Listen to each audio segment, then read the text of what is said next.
When the lights come on, she's ready to rise.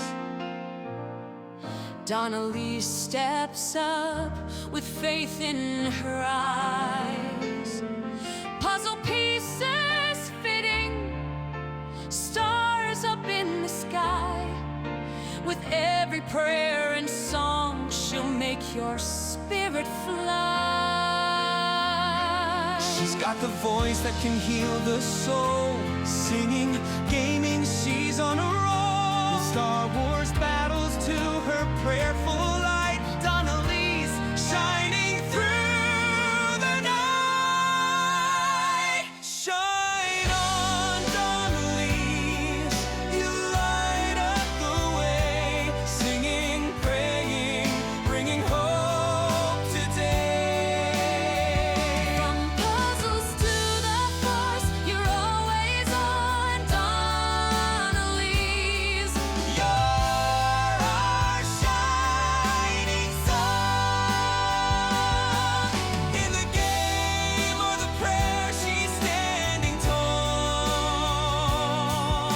With every step, she answers the call. Blessings in her heart, light in her soul. With Donnelly's, we're ready to roll. raise your hands, feel the groove. With her faith and her love, you can't lose. From the galaxy far to the prayers so deep, Donnelly's is the joy we keep. Shine on, Donnelly's, you're the light we need. With every song and every prayer you lead. From puzzles to the force, you're always on. Donnelly's, you're our shining song. Shine on, Donnelly's.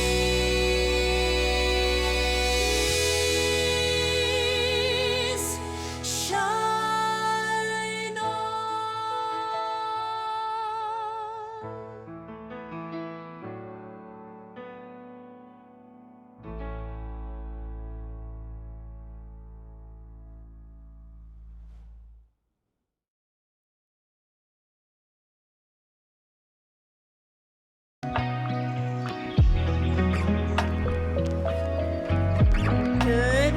Good morning, happy Friday. How is everybody? Hope everybody's doing well. I am adjusting the light because that is like right in my eyes. You know what? Maybe for today, let's see what happens. Okay. Yeah, not the best lighting. My eyes are having a sensitive day, so we're just gonna have the ring light. So how is everybody's Friday so far?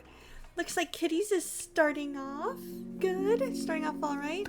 Oh no! Hopefully parental unit is okay, Soul. Lord, I ask that you be with Soul's parental unit.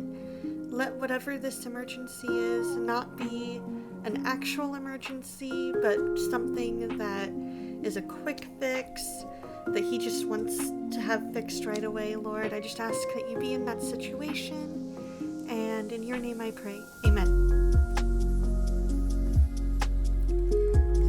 Gonna drink a little bit of water.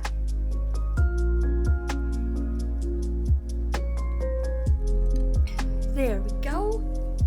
Yeah, I was running a little bit behind this morning. And I was on track. And then I got sidetracked with a couple things. And wanting to make sure that, just wanting to... Oh, music's a tad loud. Okay. Desktop audio. Let's bring that down. Perfect. There we go. And then look at the mic. We should be fine. Perfect. All right. Thank you. Good. Glad to hear it. It's much better now. Yeah, I was running around a little bit. Well, technically no, because I was Doing great, being on track. I was enjoying my breakfast. And then I realized what time it was. Hi, Bubba! How you doing? Are you on your best behavior today? Are you going to get some schoolwork done? Or is today your day off? Hey, how's it going, Dusty? Hope you're doing well. So I was enjoying my protein shake, and I took a little bit longer than I had planned. And then I needed a bio break, and I still wanted to brush my teeth. So I did all that. And then I realized, wait a minute, I left my water downstairs. In fact, I haven't even gotten my water yet. So I booked it downstairs. Booked it downstairs to try and get my water. Because by the time I realized I didn't have my water, it was like the usual start time. It was like 7:55, 7:56. So I ran downstairs and I got my water, booked it back upstairs, set the water down, got the title typed out as quick as I could. Right? At least I remembered my water. I haven't started school yet. That's fine. That's fine. That is the beauty of homeschool, is that you can start school whenever you want. Reading some Project Hail Mary before the movie. Nice! Today, we are going to check out a new game that released last week that I am so excited about. Admiral Kratos told me about this game, and it is called Star Trek Voyager Across the Unknown. And I am so excited to check it out because, you guys, when I tell you that Voyager was my show growing up, it was my show growing up. Let's see, when did it release? Because it was in the mid to late 90s.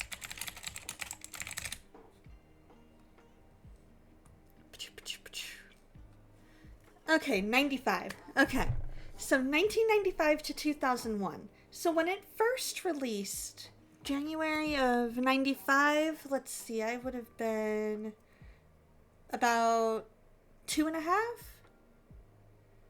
Yeah, I would have been nearly 2.5 when it released.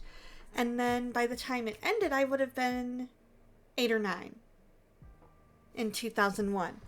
May of 01, I would have been 8. I would have been 8. And so, you know, it was one of those things I caught the last couple years of it. And then, you know, went back and rewatched it. And it was my jam. It was my jam.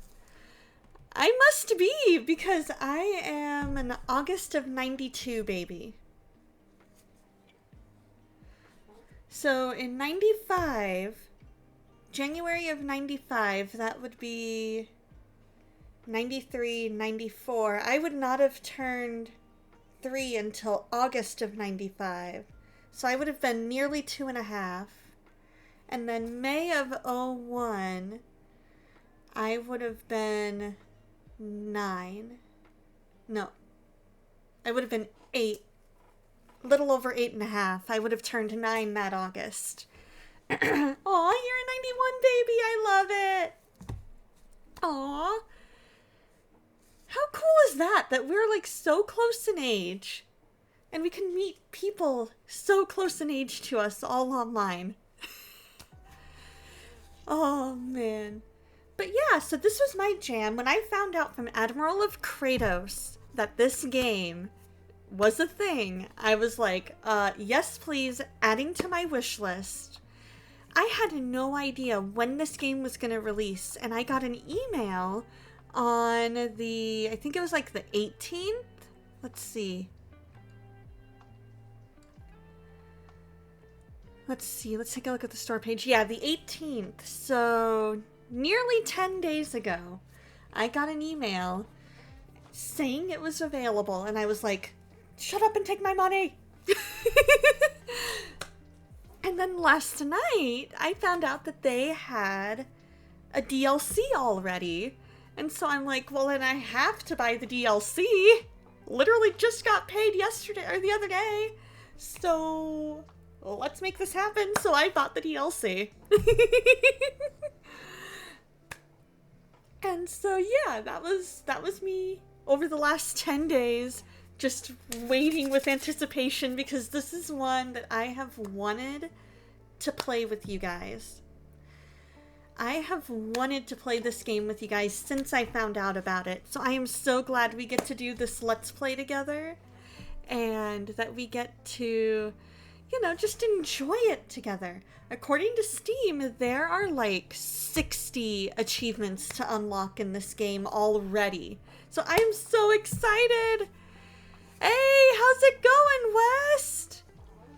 We're just talking about the game of the day, which is the new Star Trek Voyager game, Across the Unknown. And I'm excited for it. Let's see. And then after stream, I'm going to get laundry going. And then I'm going to go and pick up Soul. And we're going to hang out today. We're going to head back to my place. And then we will just kind of, we'll grab some lunch on the way back. And we'll hang out. And then head over to a friend's house this evening for some D&D. And then tomorrow, we're going to go and we're going to do a normal stream.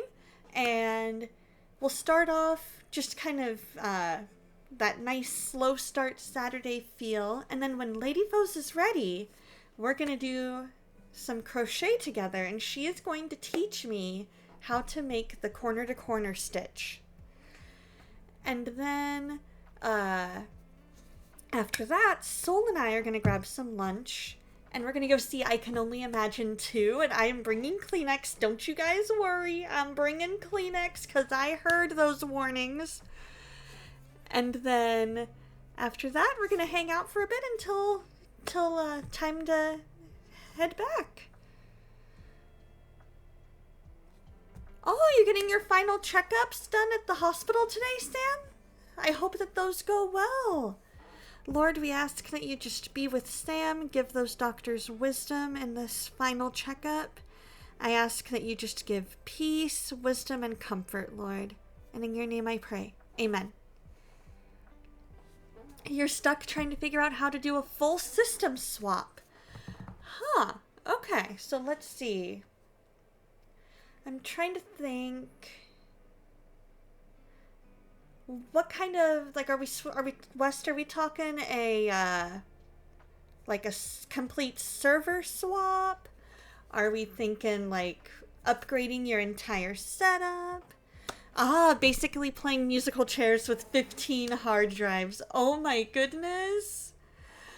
Oh man. And all of those drives have, very important info on them.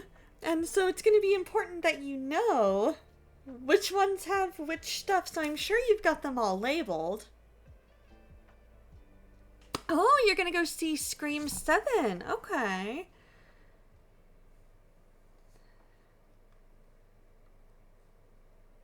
Yeah, horror stuff isn't my cup of tea, but I'm glad you enjoy it, Dusty. You don't label anything. I'll be honest with you. I'm going to let you guys in on a secret. I don't label anything either. I just kind of throw everything into a random place. And then I attempt to remember where I put it.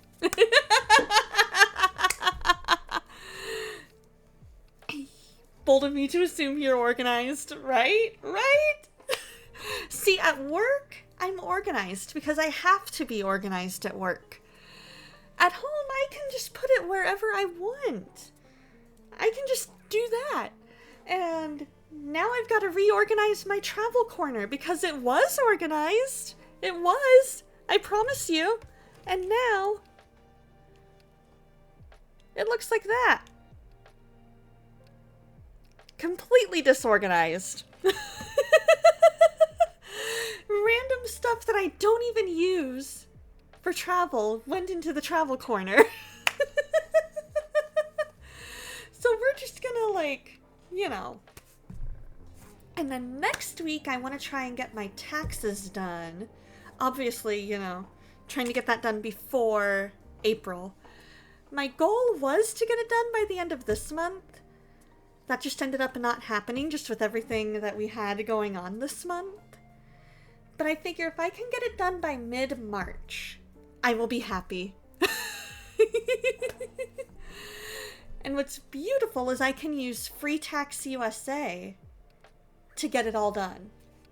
And it saves a bunch of my info from last year, so all I need to do is just update any little stuff that needs, you know, like if I made more at work this year because I got a raise or whatever, you know, that kind of thing.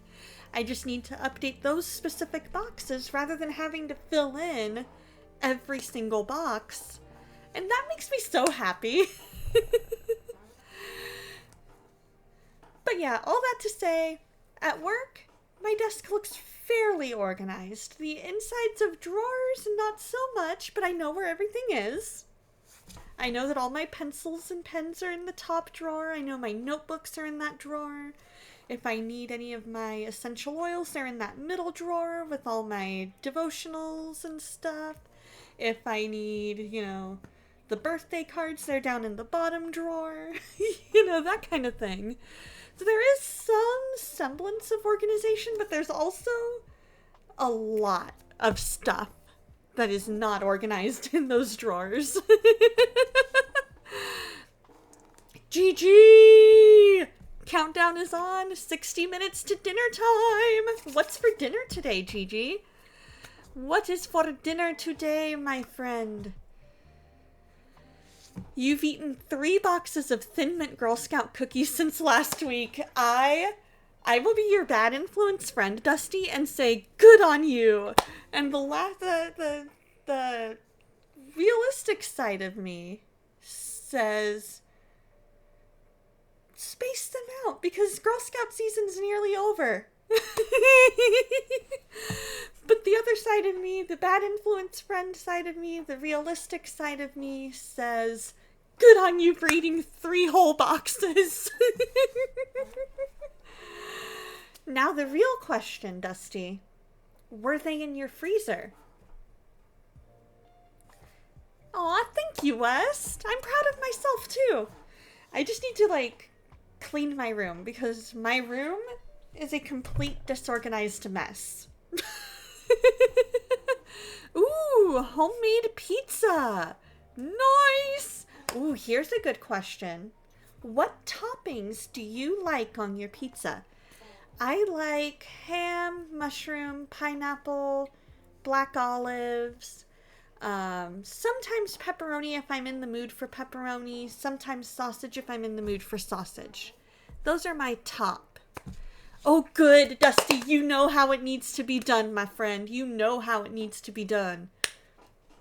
Because everybody knows cold Thin Mints are best Thin Mints. Because the coldness brings out that minty, fresh flavor and brings it out, tenfold. And makes it taste a billion times better.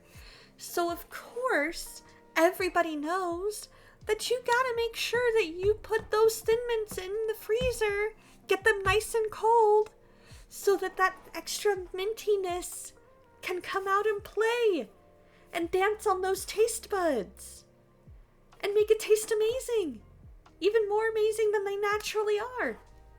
You know, that's just the rules. I don't make them, I just follow them. Oh, man. Ooh, tandoori chicken, jalapeno, red onion, red and green peppers. Ooh, so you like the spicy stuff, Gigi. Nice. Pineapple on pizza, no way. Time to unfollow. Oh, man. Oh, I saw... There we go. The surgery's been moved up to the 10th instead of the 12th, so less than 2 weeks. With all the checks you had yesterday, everything seems normal, and if it's the same today, then you have a 75% chance that the surgery works well. I want to let you know that after this, if everything goes well, you'll be taking at least 1.5 years for yourself for recovery and everything. Yeah. I mean, at the end of the day, you've got to do what you got to do for yourself and your health. If you need that time to recover and being online isn't good for that recovery process, that's A-okay. That is A-okay. And why is my camera fuzzy? I see the fuzziness. Bring it back slowly. Okay, we'll just see if it decides to focus. Right? Like, come on. I love me a good Hawaiian pizza. Hawaiian pizza is my jam. Although, if you have a Barro's pizza, now that is Barros pizza. Yeah, let's try just kind of rubbing that a little bit. There we go. There we go. That looks nice and crisp. So, Barro's Pizza, they have what's called, let me look it up. It's like the Kona? I think it's like a Kona pizza. I haven't had it in forever.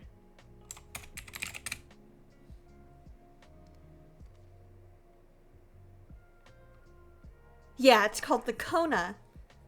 It's called the Kona pizza, and it has teriyaki sauce, chicken, pineapple, and ham.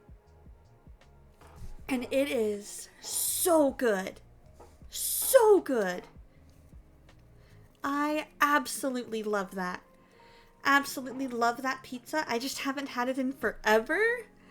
I probably should order that at some point, but usually the people I have pizza with don't want the Kona blend or the Kona pizza, so I have to go with what they want. Otherwise it gets to be too small of a pizza and then it just gets everywhere and it's all a big mess. Oh no, Sam, absolutely not too much to ask at all. Absolutely not too much to ask at all. Lord, we ask that you be with Sam and her family, Lord, as she's preparing to undergo surgery. We ask that you be with her family as they help her with her recovery, Lord. That you just give them wisdom, give the doctors wisdom. Help Sam be able to just kind of take it easy and be rest assured that you've got this, Lord. That you will help her to recover, that even on those days when it feels like recovery is a long way off, that she can just rest assured that you're there, and that her family can rest assured that you're there too. In your name I pray. Amen. Oh, no. You are totally fine, Sam. You're updating us. And if that's all the time you have, is to just update us and make sure that we know that you're okay, that's fine.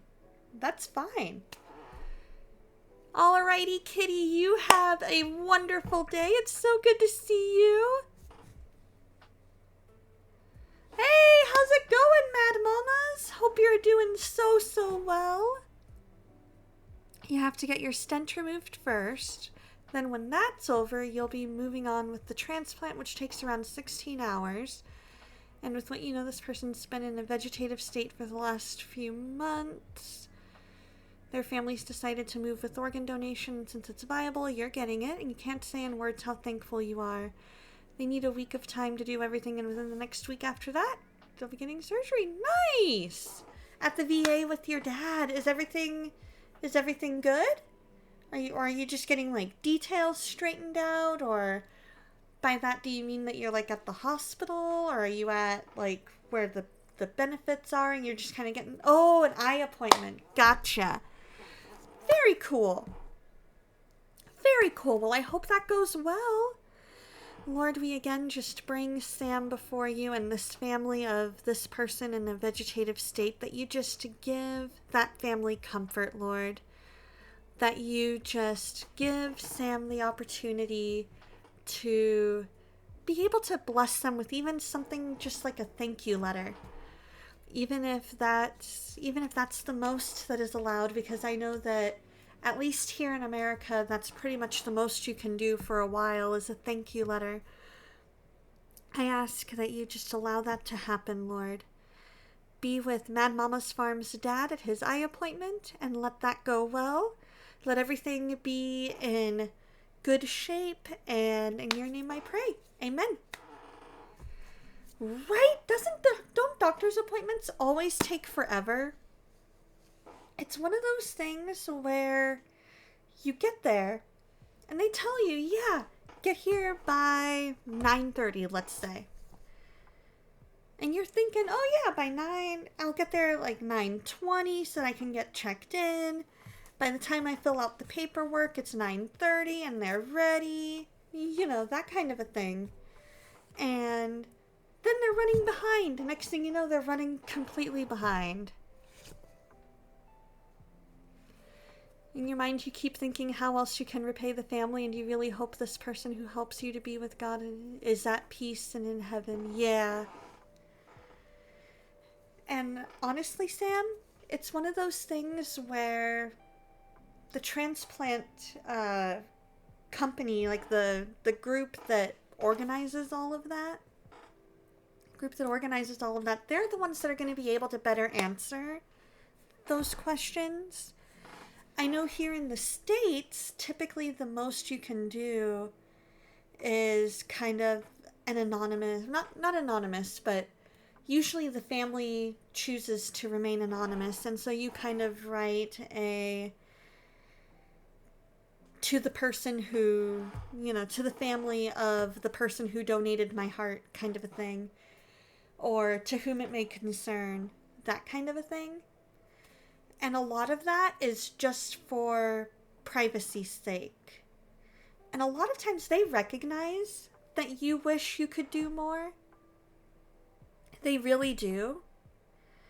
But at the same time, they have to respect the privacy of the family. You know what I mean? And so they're trying to balance both of those. And so if they say that the most you can do is kind of a general letter, that's okay. That letter will mean the world to that family, because that letter will tell them that their loved one didn't die in vain. That letter will tell them just how grateful you are, and it's going to bless them. It may even bless them more than any tangible thing that you could do for them. So, praises go to the Lord, saving your house, your family, your animals. Ooh, a 10-stream streak! Congratulations, Mad Mamas! Providing the finances and items needed to rebuild, you get to remodel a little more than what is needed to get back into the house. Thank you, Lord! Lord, thank you for your provision. Thank you for providing for Mad Mamas and her family. I just ask that you let this rebuilding process go quickly and smoothly. In your name I pray. Amen. All right, Gigi, sounds good. You enjoy that homemade pizza. They can stay anonymous, or they can come out as well. Either way, you can have a personal connection with them. Exactly. And in a way, here it's kind of the same. We just have stricter privacy for if they decide to stay anonymous. You know what I mean? And so a lot of it is you can write kind of that general letter, and they'll make sure that the family gets that letter.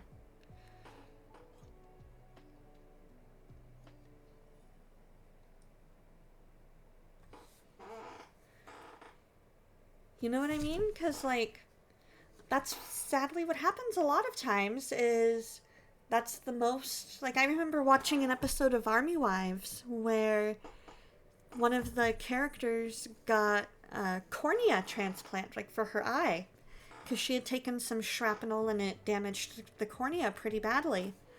And she wanted to be able to write a letter to the family of the soldier that had passed and that she got the cornea transplant from. And unfortunately, it took a little while for her to be able to kind of break through that red tape. And at first, all they could really tell her was, yeah, you need to just kind of write this general letter. And that seems to be kind of the case a lot of times.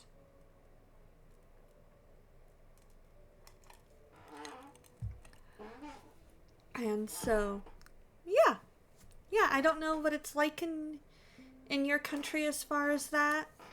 But at least here in the States, that's how it tends to go.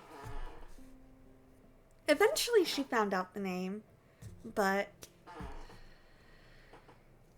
you're not moved back yet, but each day is one step closer. Exactly. And you gotta love it.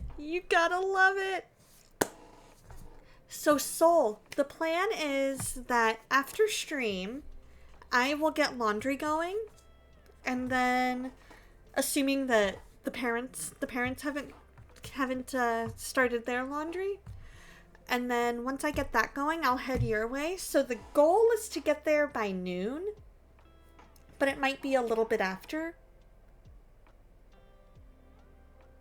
And then we can grab lunch and then head back. And if you want, feel free to bring your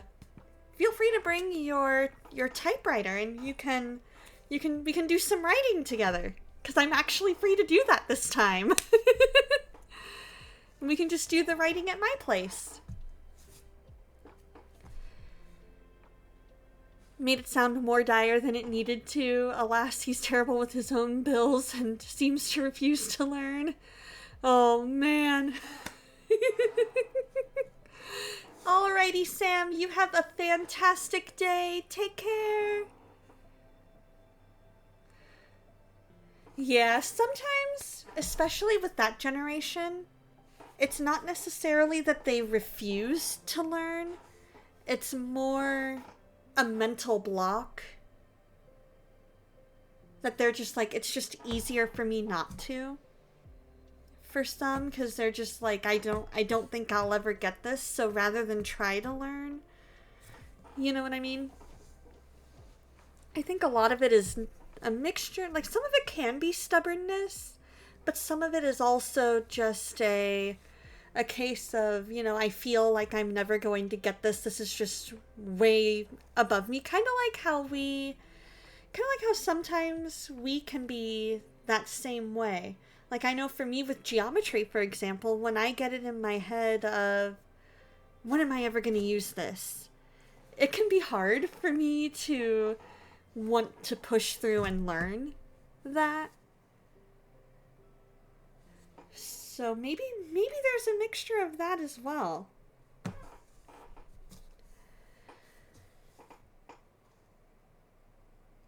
So I was thinking, the amazing Lady Foes sent me a fantastic post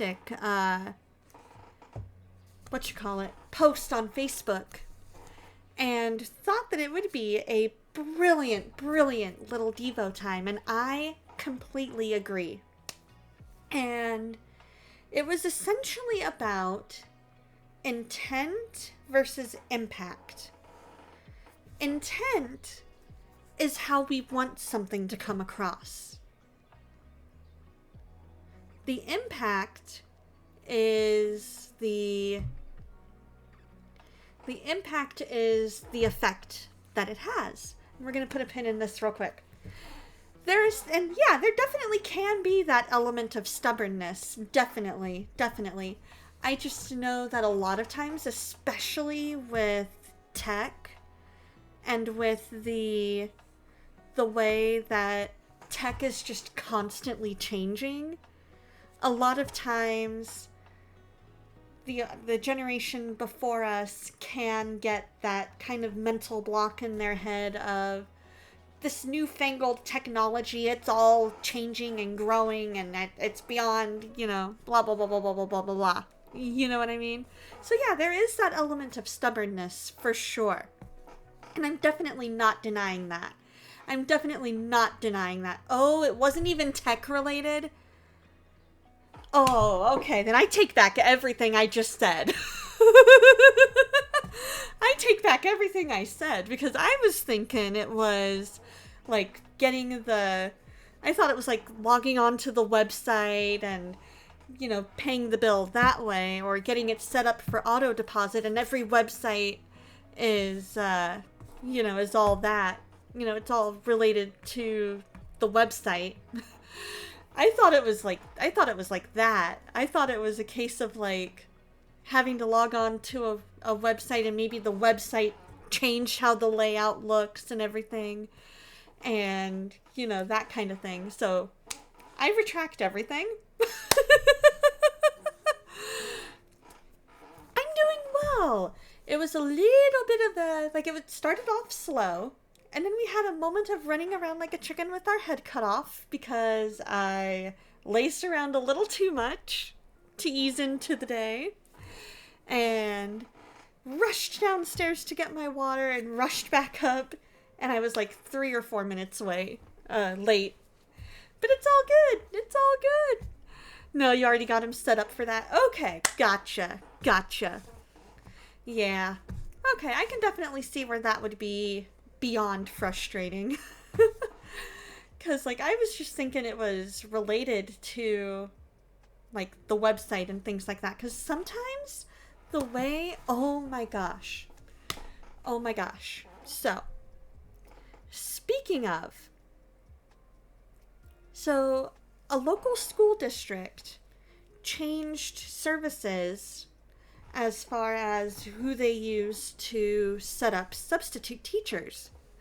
Like, how they get substitute jobs, out there, how they, get the subs that they need to, accept the jobs and things like that. They used to use one program, and that program worked really, really, really, really well. Then they changed companies. And all of a sudden, my mom, who's a sub, wasn't getting hardly any opportunities to sub because she wasn't getting notified of them. Next thing I know, so I take a look at her settings, and I'm like, yeah, these settings say you should be getting these notifications. At least that's what I'm seeing. And so I go on to their website to see if there's any customer service.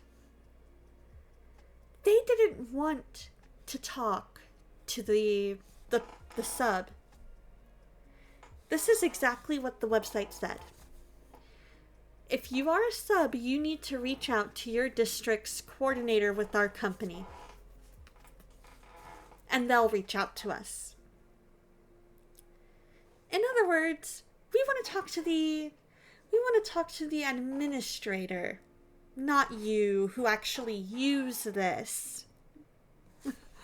And that was really, really frustrating, and eventually we were able to get it all figured out. And it made it even harder when the district administrator and the district contact with said company was like, I don't know, no one else is complaining about it, and basically did nothing. So yeah, thankfully we got it all worked out. It was perfectly fine. She's been able to sub more often. But yeah, that was frustrating. That was a technology is frustrating scenario. You need to get your dad set up for autopay? Yeah. I had to do that for a couple of things in my personal life. The guy in the waiting room has the biggest sob story. Oh my gosh. Perfect storm, you could say. He's having the roof of the house done, the one that we're currently away from, but the roofer called that there was no power. Oh.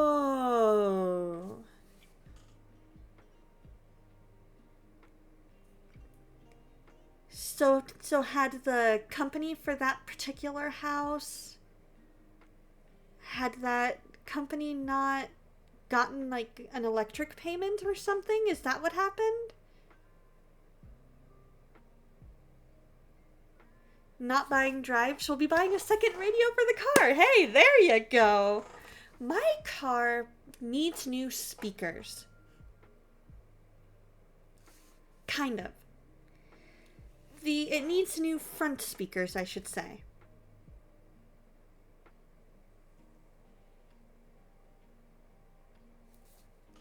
Junkyard diving is the way to go. Hey, hey! If I knew where our junkyard was, I totally might. Then your dad wanted to know if that property was in fact on autopay and also able to report a power outage if not. And to also report a power outage if not. Gotcha. Your role in the situation? Dial the number and sit there while he talked to them.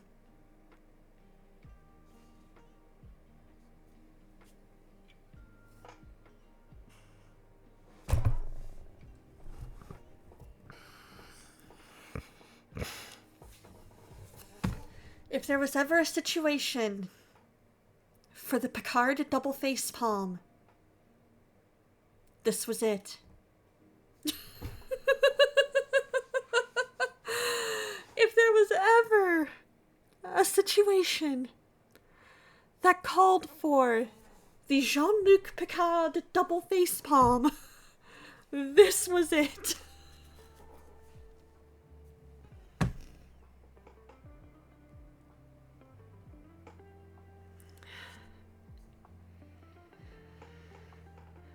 That is a basic function of a phone.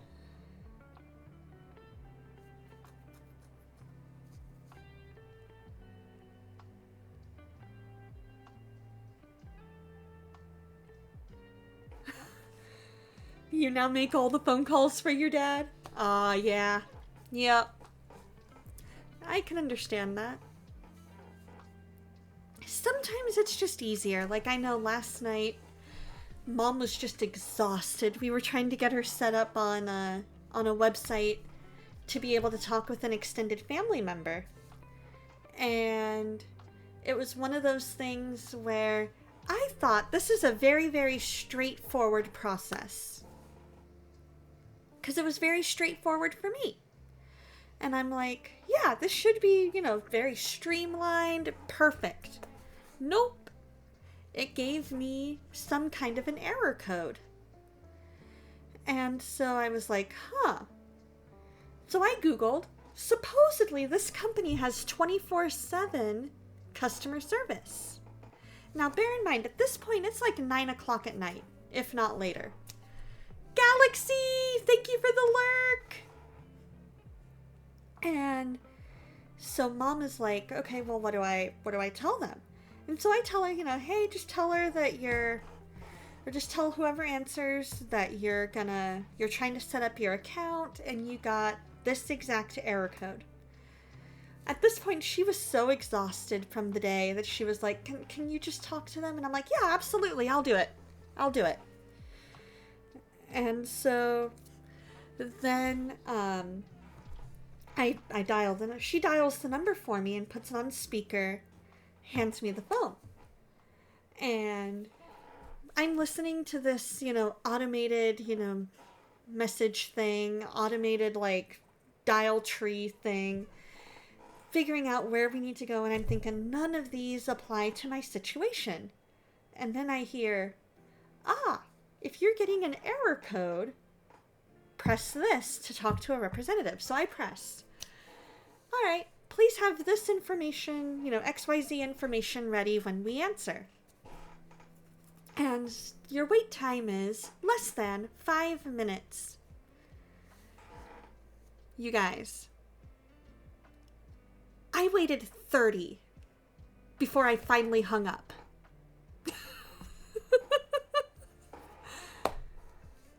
Because there was no indication. Like every 5 to 10 minutes, they would give you some kind of a thing that let you know that you were at least still connected. You would hear the hold music. But they never said anything about, like, all our representatives are busy. They just said, like, did you know that these services might not be available? Blah, blah, blah, blah, blah, blah, blah. Please keep holding. And so finally, after like half an hour, I'm like, you know what? I'm tired too, and I'm just done.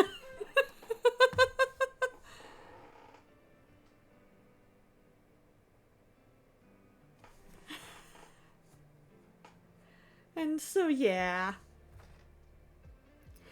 If it gives me any issues today, I will give them another call. But for now, I'm just like, you know what? We'll get her set up eventually. He is on autopay. He would have known he was on autopay if he read the bills that are emailed to him. You set him up on his phone to do just that, but then he'd complain about all the notifications he was getting. Ah, yeah. And to a certain extent, I kind of get that. Because I've had to really work to narrow down my amount of notifications. I've had to like, especially with Discord, I was getting so many notifications. But at the same time, I'm also like, dude, if you're tired of a once a month notification that your bill went through, especially if he's not checking his email regularly. The older they get, the more they need us. Exactly. Exactly. All right, you guys. So, intent versus impact. Exactly. At the end of the day, you don't want to read your emails for you. Exactly. Exactly. And I get that. I totally get that. So, intent is how we want our words to come across. Impact is the effect that they had. So, you say something with the intent of it being helpful. You speak the truth in love, and maybe it came out harsher than you wanted. The intent was good. The impact is that it can affect your friendship. The impact is it leads to an angry friend. That's just an example. You have to be big enough to step back and say, to a certain extent, yeah, I get it. Sometimes people need that tough love and they step back because they're processing. And maybe that was the impact. In fact, let me look it up here. Let me look up exactly what that post was. Because it gave some really, really good examples.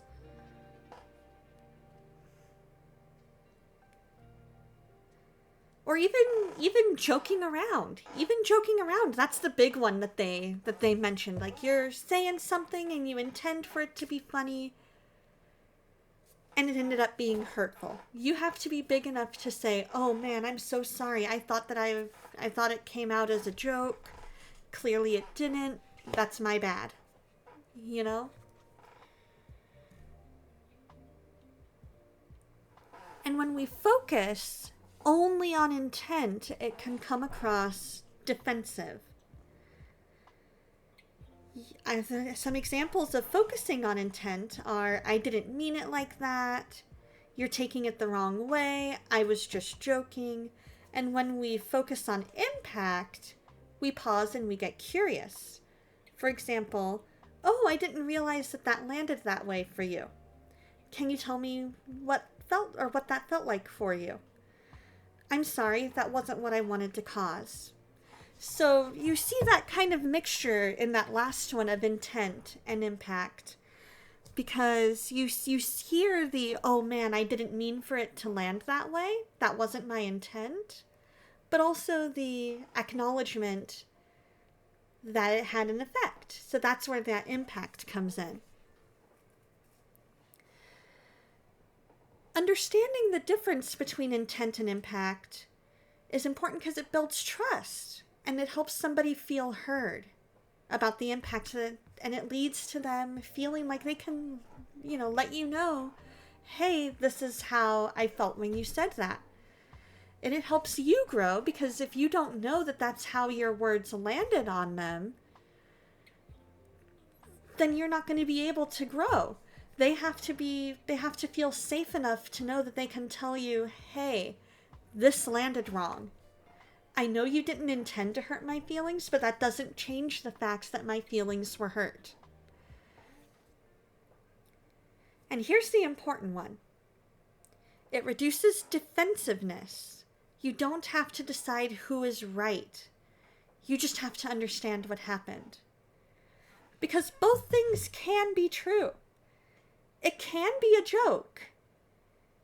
And it can hurt their feelings. Both things can be true. You don't have to decide who was right. You just have to be big enough to communicate and get to, because not everybody's sense of humor is the same. You know? And so there's a lot of that as far as just figuring out how to communicate better. Because the goal isn't to communicate and prove that you had good intentions. That's part of it. But the goal is to create connection. The impact is real, even if it isn't intended. If someone feels hurt, dismissed, embarrassed, or unseen, that feeling is real. And we can't erase that impact just because we didn't mean for it to happen. Impact tells you how your behavior landed, and how it lands can be shaped by a bunch of different things. Past experiences, sensitivities, whether they're stressed or not, whether they have a history with you. Like there's certain jokes that you can tell somebody that you've known for years that you wouldn't tell somebody that you just met. It also tells you the tone, the timing, and context. It's also shaped by that, because sometimes it's not necessarily what you say, but how you say it. Two people can hear the exact same words and experience completely different impacts. This doesn't mean one of them is wrong, it just means that we're complex human beings. And we can hold both realities. We can take responsibility for the impact, but also clarify our intent. If somebody's felt unheard multiple times, a small interruption might land as rejection. If someone grew up being criticized, some kind of constructive criticism, even a small form of constructive criticism, can feel like deep judgment. The impact makes sense in that context. It doesn't mean that I'm responsible for somebody's entire history. It means that we understand that relationships are influenced by it. We realize, oh wow, because you were constantly berated as a kid, for example, that makes sense why when I gave you this feedback of oh wow, you forgot a period here in your text, for example, that felt like deep judgment. That makes sense given your history. Over-identifying with impact can be unhealthy because if one person believes that every uncomfortable emotion that they feel is proof that the other person did something wrong, the relationship becomes fragile. Impact does matter, but it doesn't automatically equal blame. Healthy nuance sounds like owning that feeling. This hurt my feelings. Can we explore what happened? Curiosity instead of accusation, rather than, you made me feel this, so you're wrong. Mature relationships balance three things: accountability, I care about how my words affect you; self-awareness, I understand what I meant and I can explain it; 3, emotional responsibility, I don't make you the villain for every feeling I have. Because at the end of the day, the person wouldn't have known. Like, you cannot hold yourself responsible for a boundary you didn't know existed. That's something I had to learn, was that I cannot hold myself responsible for crossing a boundary I didn't know existed. Sometimes impact is harmful. Full stop. there are situations where nuance is not the priority, safety is. If somebody uses some racist tone, crosses a physical boundary, is threatening, humiliating, manipulative, abusive, gaslighty, then that impact is harm. Whether they meant it as a joke, were stressed, or didn't think it was a big deal, that doesn't negate the fact that it was a racist statement, that it was gaslighting, that it was a verbal abuse, that kind of thing. Nuance is useful in misunderstandings. Nuance is not required when that harm is clear. When impact includes fear, degradation, coercion, or violation, the focus shifts from the interpretation to accountability. And this is where people get confused. They think acknowledging impact means debating intent. But some behaviors don't require debate, they require boundaries. Mature relationships make space for complexity. Unsafe dynamics hide behind complexity. Now let's take a look at a couple of Bible verses that talk about this. Proverbs 27:6a says, "Well meant are the wounds a friend inflicts." So, constructive criticism is well meant. But it can, in that moment, sting. Let's take a look at another verse. "An ally offended is stronger than a city. Such quarreling is like the bars of a castle." So, in other words, a brother offended is harder to win back than a well-guarded city. So we have to make sure that there are times, and realize there are times where that clarity is needed as far as intent. We need to make sure we understand where each other are coming from. But that's when it's more of a misunderstanding. If you know that somebody said something just to be hurtful, that's when boundaries come in. There's no need to clarify that intent. The intent was to hurt somebody. But if it's just a misunderstanding, if somebody's tone came out harsher than they intended, that's where the clarity needs to come in.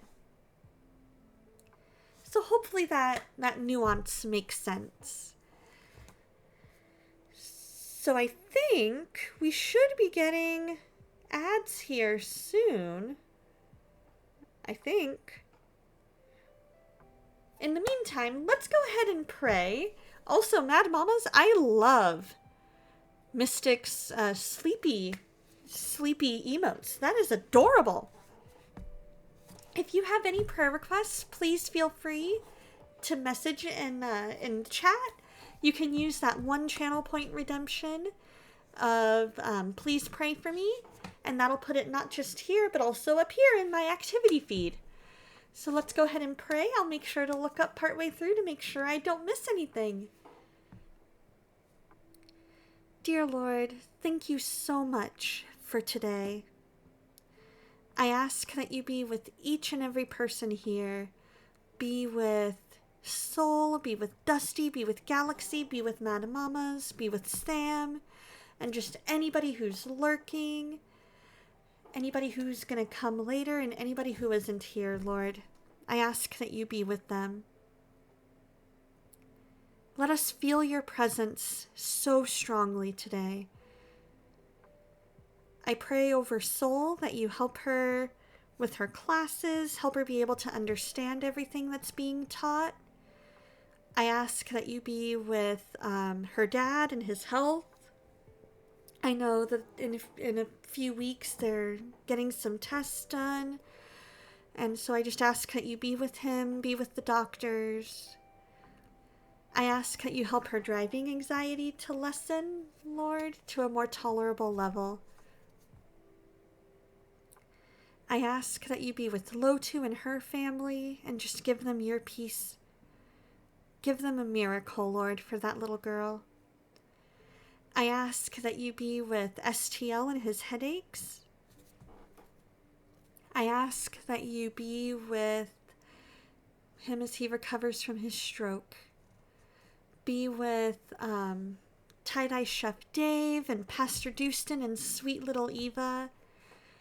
Be with Bearded Beowulf, Catherine Naomi, Legend of Zyro.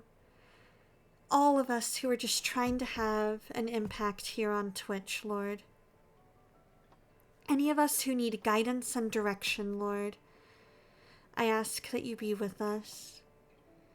I ask that you be with Mad Mama's farm as she goes to the funeral tomorrow. That you just let that be a beautiful time of remembrance that honors you and honors the person who passed. I ask that you just be with anybody here who needs to know you. I'm thinking specifically of my co-workers D and J. Use me, Lord, to have an impact in their life, to be able to answer their questions. Soften hearts and minds that need to be softened, Lord. I ask that you be with all the digital churches, Lux Digital Church, XP Gamer Church, Love Thy Nerd. Help them to be able to just have an impact for you, Lord. Anybody who's struggling with illness, be with them, Lord. Anybody who's struggling with injury, just touch and heal them, Lord, from their illness or injury. Anybody who's struggling mentally, I ask that you be with them as well. Give us a great time of fellowship, and in your name I pray. Amen. All right. So we are going to switch categories while the ads are going. Get the music stopped. Oh, it needs to update apparently.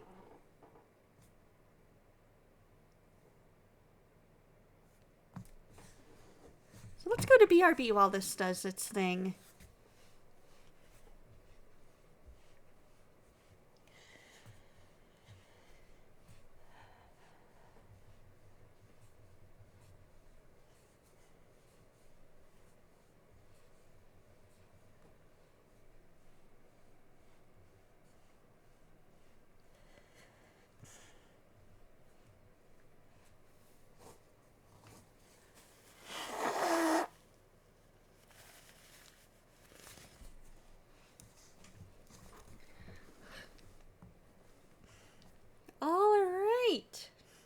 Let's get this going.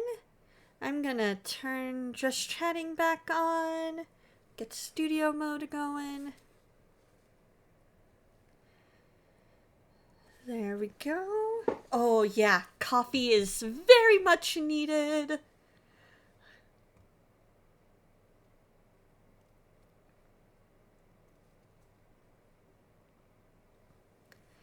Okay, let's go to game capture.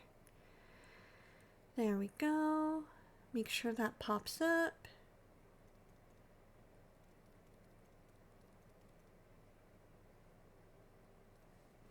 There we go. Perfect. You guys should be able to see. Let's get a new game going. Focus on the journey. Recommended for players who want to enjoy the story and exploration without the constant pressure of the fight for survival. Resources plentiful, combat manageable, dialogues and away missions are less challenging, homesickness is a minor problem. Let's try that.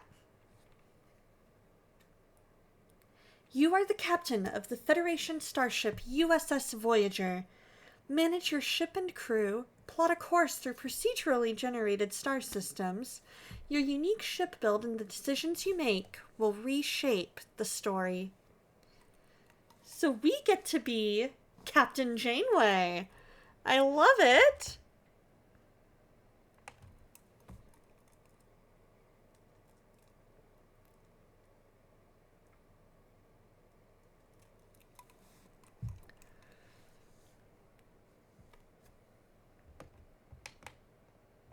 There we go. Maybe that'll work.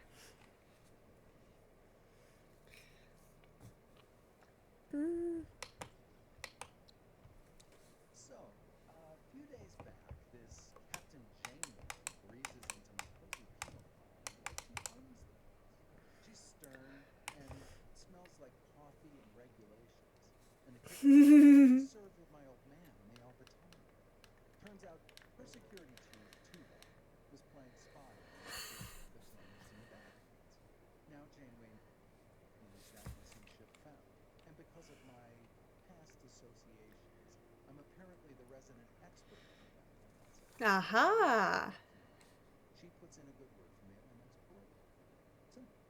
Still, Tom Paris!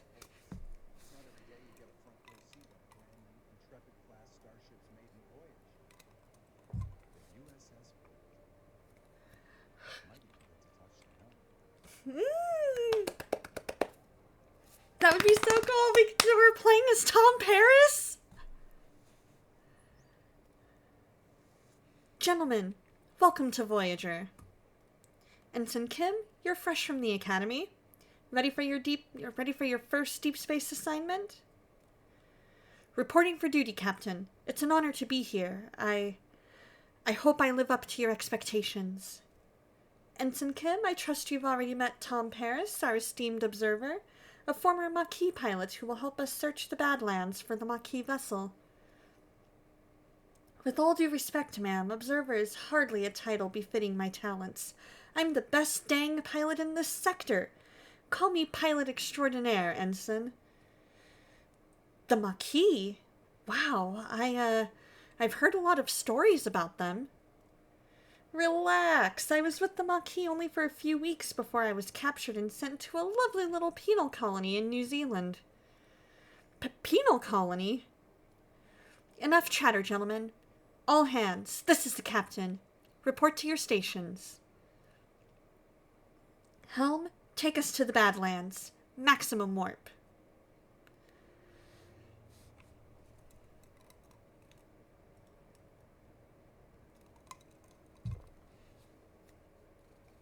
Into the Badlands. A treacherous region of space where violent plasma storms can cripple even the most advanced starships. Captain Janeway observes the swirling chaos from the view screen, a subtle smile playing on her lips. She's ready for the challenge. Scanners are picking up no other vessels in the system, Captain. It's your time to shine, Mr. Paris. Any idea where your former colleagues might be hiding? I wasn't exactly Maquis of the Year, Captain, but they did prefer underground bases, remote planets, and... Captain, I don't mean to interrupt, but I'm reading a coherent Tetryon beam scanning us, and a displacement wave heading right for us! Incoming! A colossal wave of turbulent energy surges towards Voyager, its power dwarfing anything the crew has ever seen. With no time to analyze the threat, emergency measures are initiated. Red alert! Helm, evasive maneuvers. Too late! The wave will intercept us in 5 seconds. Brace for impact.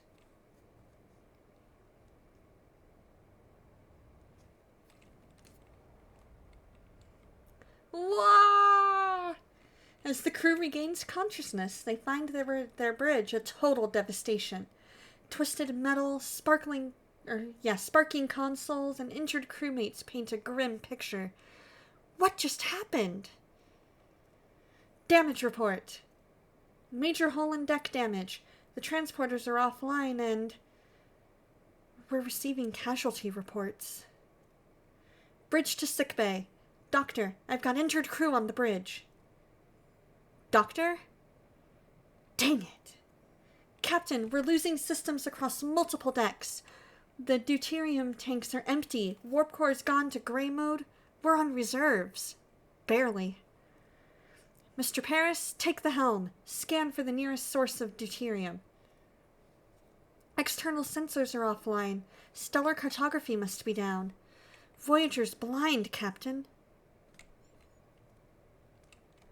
Janeway to engineering.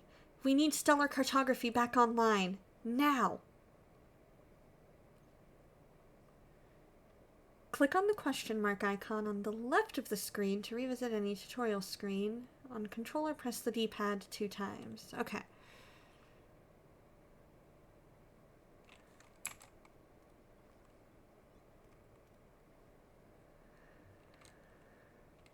So we can either upgrade or turn on. Oh, it's missing technology.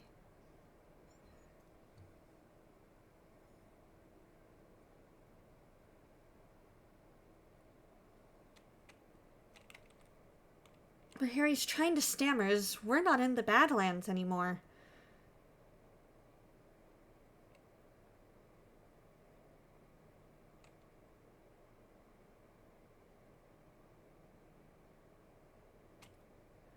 What is that thing? Where are we?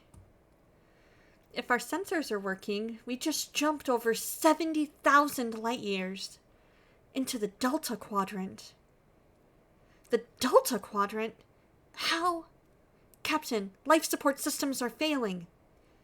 This array will have to wait. Mr. Paris, take the helm.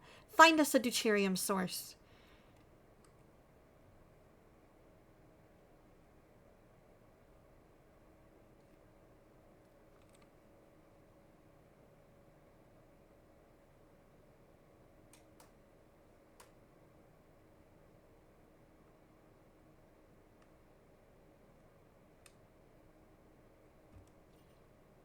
Nothing.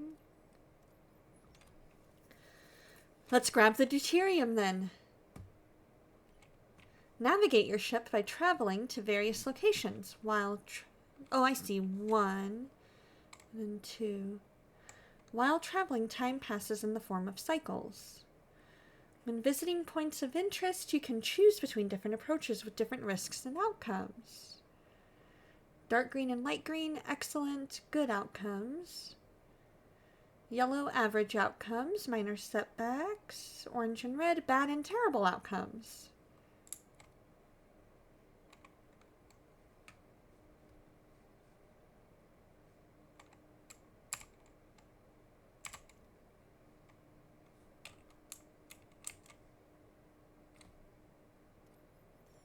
Set a course.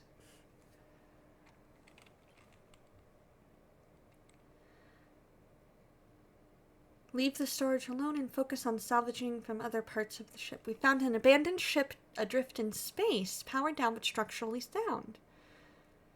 Let's do it. A moderate amount of resources. Sweet! We can now deactivate gray mode. Yay! Ready to increase warp core output. The warp core is the reactor that powers the ship. To generate energy, it continuously consumes deuterium. Depending on the reactor level, you produce more energy, but more deuterium is required. Increase the power output by selecting main engineering, then switching the warp core to a higher tier.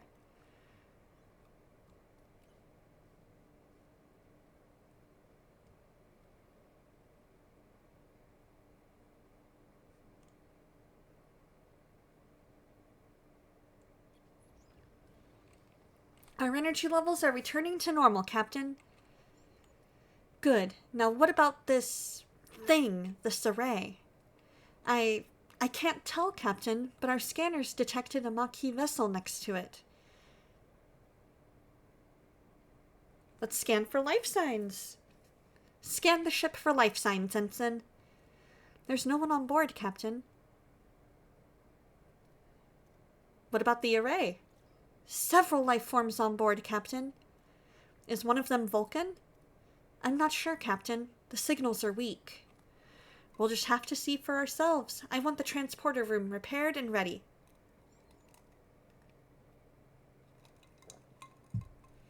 Mr. Paris, get us to a duranium deposit. We'll need it to repair the transporter room.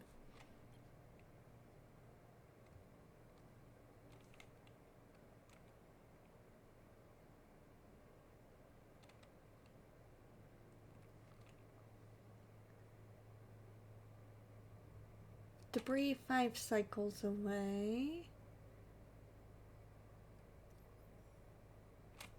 Resources. Deuterium. We need duranium.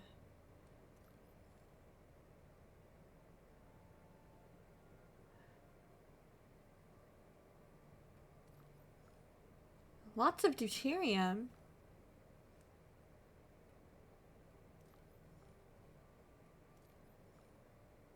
there's geranium.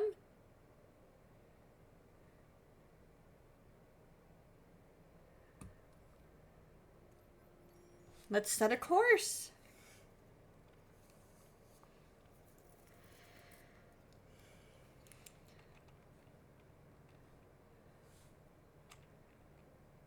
Standard mining procedure. Let's try it.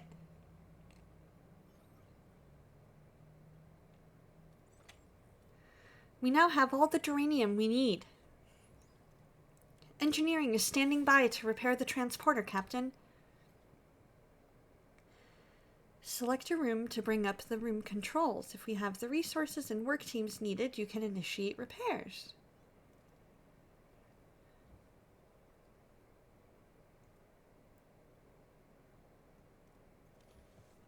Let's repair.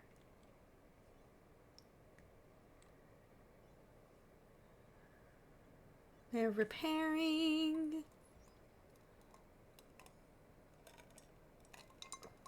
Transporters are back online, Captain. Mr. Paris, set a course for the array. It's time we got some answers.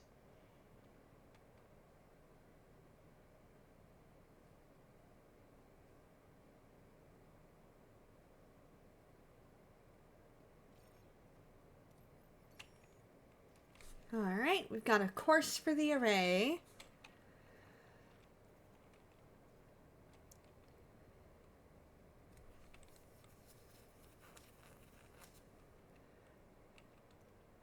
Ensign Kim and Mr. Paris, get ready for your first away mission.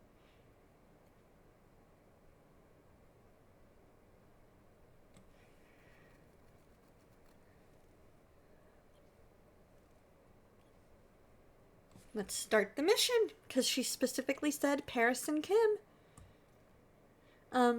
Captain, we seem to have materialized in the middle of a cornfield. This place, it's eerily similar to Earth, but something's off. Any suggestions on what to do next?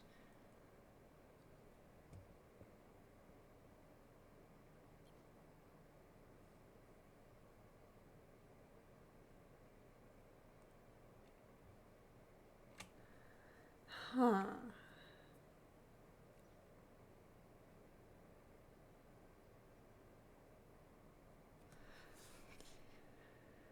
I'm gonna go with that one.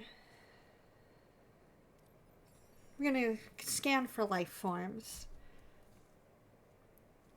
Harry and Tom use their tricorders to scan for life signs and detect a strange energy spike emanating from an area nearby. Following the readings, they navigate through the cornfield and find a farm with people working the fields. An old man sits on the porch of a nearby farmhouse, strumming a banjo.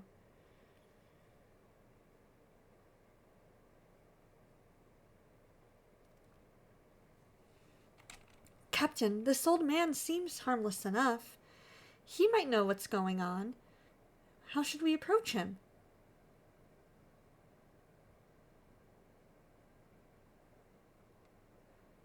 Oh, that's the worst. I cannot even imagine having to get a shot in the eye. Oh.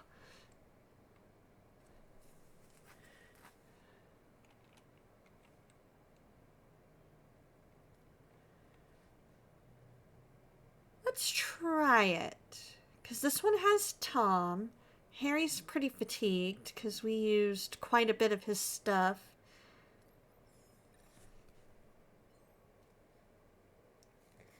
Harry and Tom discreetly observe the old man, trying to analyze his body language. Something feels off, like he's trying to put on an act, but they can't quite put a finger on why. The old man seems perplexed by their presence, muttering about Harry and Tom being early and how it is not their turn yet.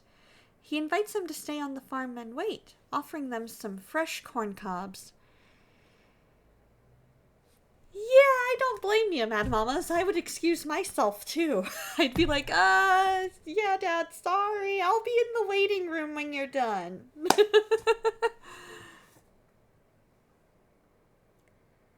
You can select more than one hero for a challenge if they possess the required skill. If the culminated skill value is equal or higher than the required number, you have a chance for a critical success. Golden part of the chance bar. The old man isn't much help. We'll find the Maquis ourselves. There's a large barn behind the farmhouse. The tricorder readings are off the charts. There's definitely something strange about it, especially that back wall.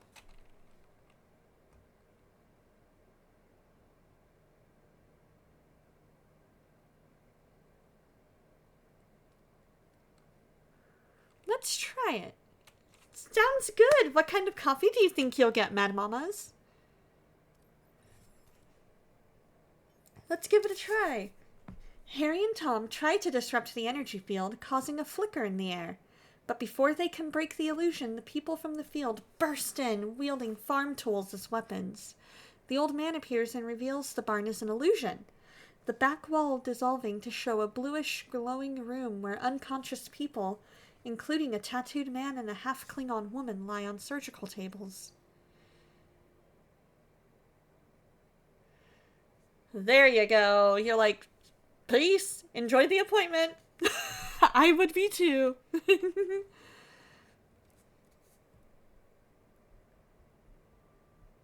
These people must be the missing Maquis.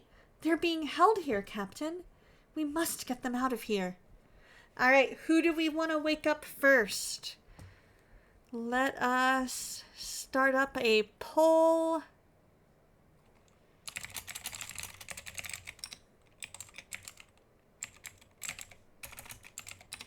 Chakotay or Balana. We'll give it 2 minutes.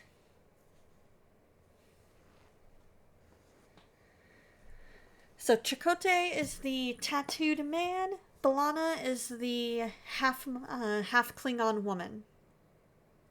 Who do we want to wake up first?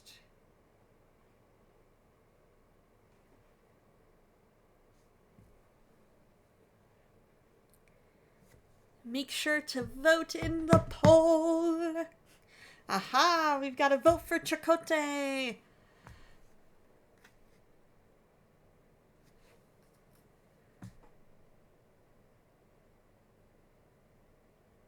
Looks like both of their vital signs are good, so that's good.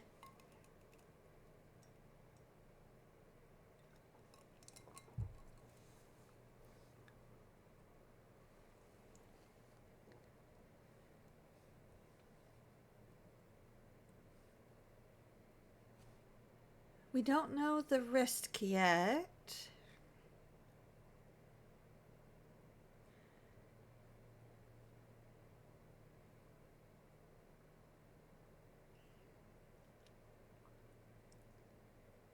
I wonder why they chose to go with pilot and quick-witted, because Balana's not necessarily gonna go for quick wit.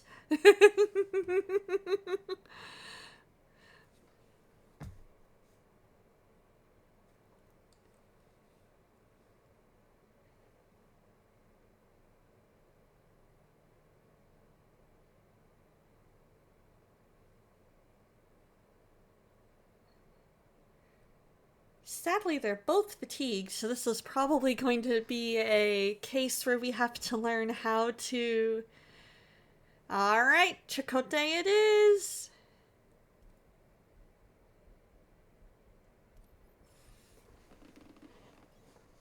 Your choice has consequences. Tom rushes toward the tattooed man, hoping to shake him awake. As he reaches out, the old man stops him, a look of concern on his face. Before Tom can react, a blinding white light fills the room and everything goes blank.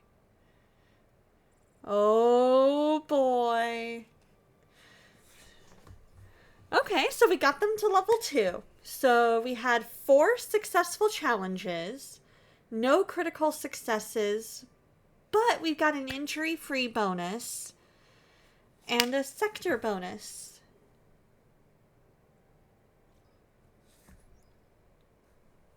A sudden return. Captain Janeway anxiously awaits the return of her team when Tom Paris unexpectedly materializes behind her. What happened on the array? Captain! What happened over there, Mr. Paris? We lost contact with you for several hours. What? But we were there for only an hour. Right, Harry? Harry? He was just beside me. Then he's still on the array. But why were you released and not... The Maquis are hailing us, Captain. Putting them on screen. I'm Commander Chakotay of the Maquis. My chief engineer, B'Elanna Torres, is missing. Is she with you? No, Commander. One of our own is also missing. It seems we share a problem, and it would make sense if we solved it together.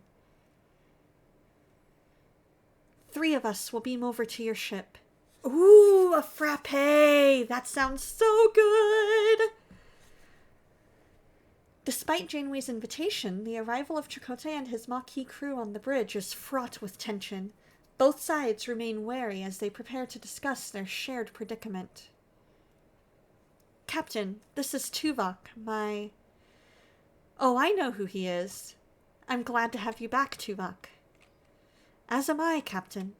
Commander Chakotay, I must inform you that I was assigned to infiltrate your crew.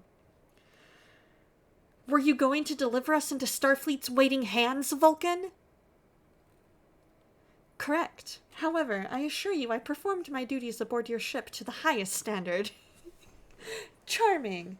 And I see you have Paris with you, too. Are you forming a Maquis Traders Club, Captain? Oh, that sounds amazing, Mad Mamas! A white chocolate mocha with strawberry puree and chocolate drizzle. Oh, man, that sounds good! You win some, you lose some, Commander. Let's focus on bringing Torres and Kim back from the array. We can't get back inside. They've sealed the entrances and are blocking incoming hails. Lieutenant Tuvok, get down to engineering and find a way to bypass whatever's jamming our communications. Report back as soon as you have a solution.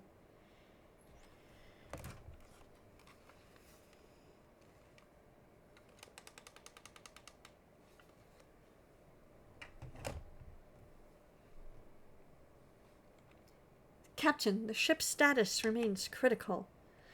Repair protocols are imperative. We require resources and the engineering office to mobilize additional workforces. Prioritize life support, secure core decks, and restore Deck 5 functionality first to gain access to the engineering office.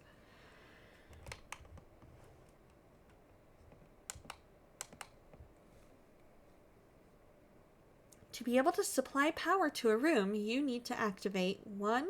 The life support unit of the corresponding deck. Each life support unit consumes energy, so plan accordingly.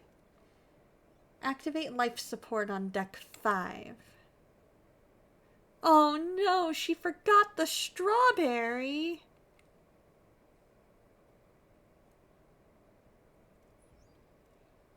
Life support restored on Deck 5, Captain. Engineering office is now accessible.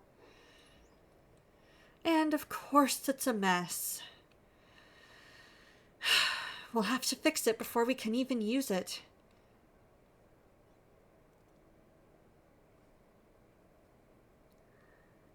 Alright. Repairs in progress. Until completion, it would be logical to scan all planets in the system and gather more deuterium and uranium. I agree. Explore the system and gather more resources.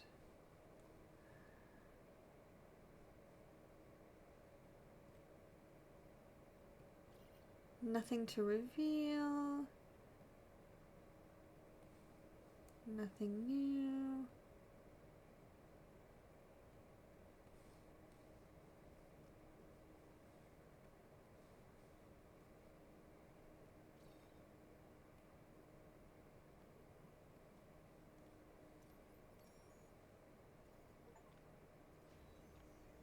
Life support active. Perfect. Engineering office fully operational again, Captain. We now have an additional work team to carry out 2 tasks simultaneously.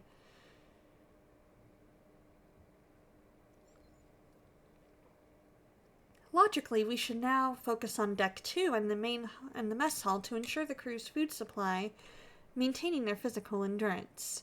This requires activating life support in that section first.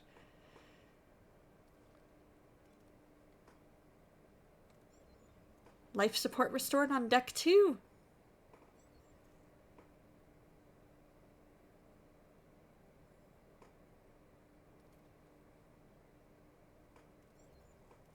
Repairs in progress.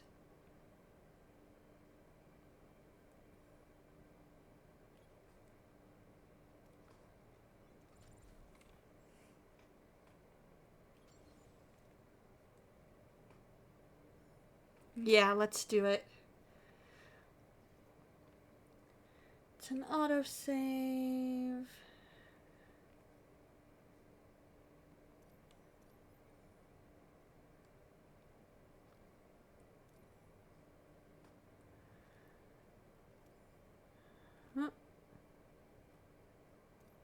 Set a course.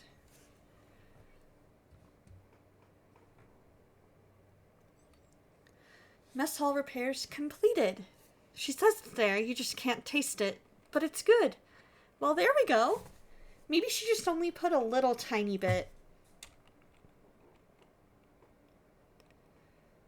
I've had that happen before. I've literally had it happen where I ordered a mushroom Swiss burger, and there were 4, I repeat, 4 teeny tiny mushroom slices.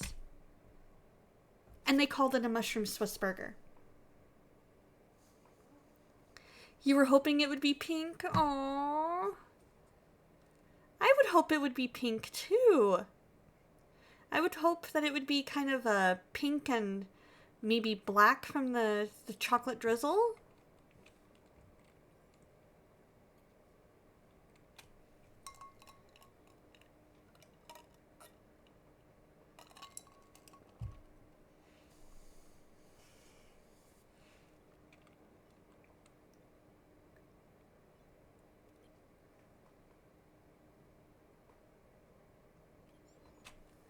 Replicator rations are now issued to the crew.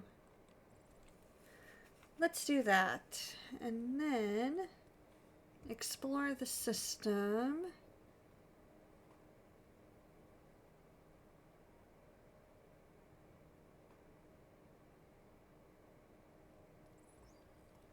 Ruined room removal concluded. Right? Strawberry and chocolate is easily one of my favorite combinations. I love it. Great! Maybe we can finally rebuild some crew quarters? My back is killing me from sleeping in the corridor. It'll do wonders for morale, that's for sure.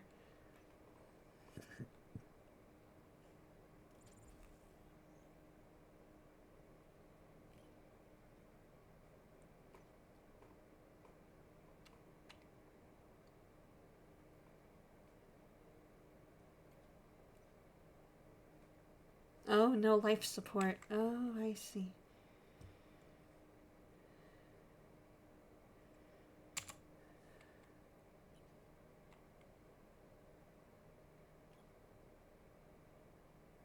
Can I not?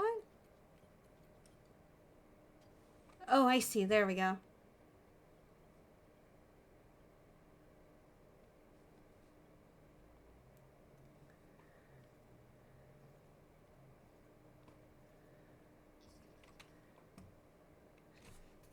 Deuterium running low. Captain, we've got a major problem brewing in engineering. Deuterium levels are critical. The ship won't last long without a refuel. If we don't locate a new supply soon, we'll be adrift in space with no energy, no life support. We need to act fast.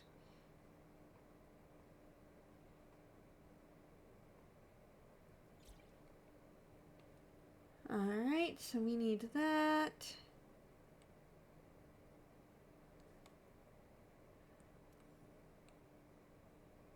Yeah, we need deuterium. Let's go there. We're going to collect all the deuterium that we can.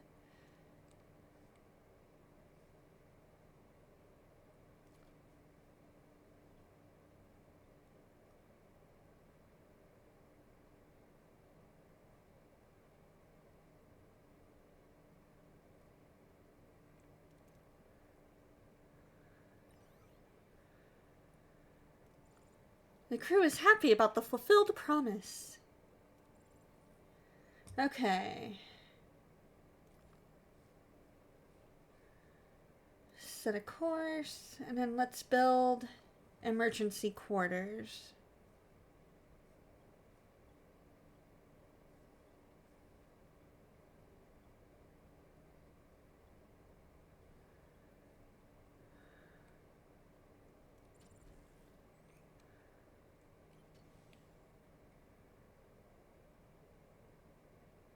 You can find it under crew in the build menu. Where's the... There it is. Crew, emergency quarters.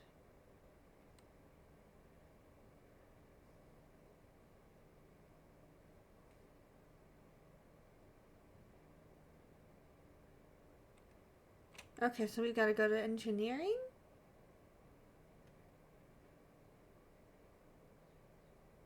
Perhaps?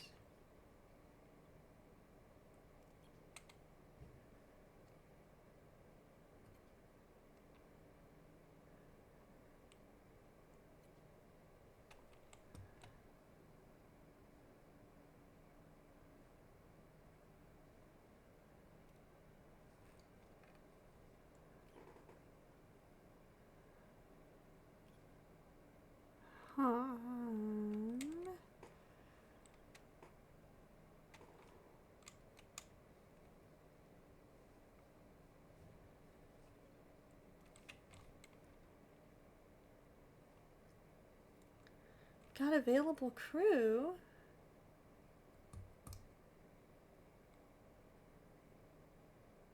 Is this not the build menu?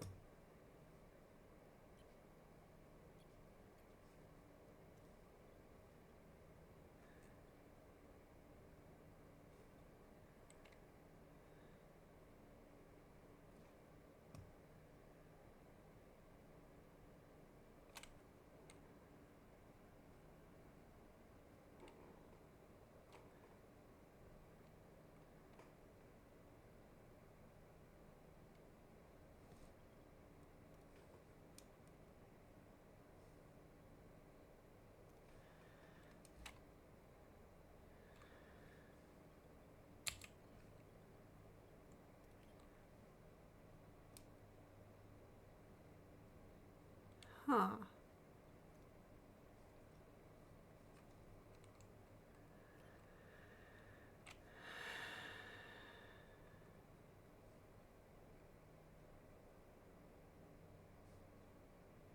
There's the bridge. There's me. Let's see. Let's see what it says.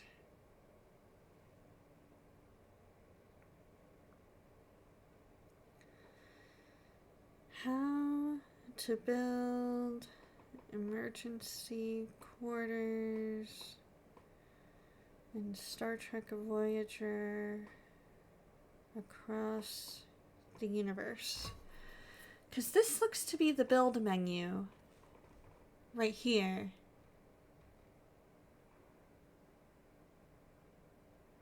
Oh, we need to clear a room first. That makes sense.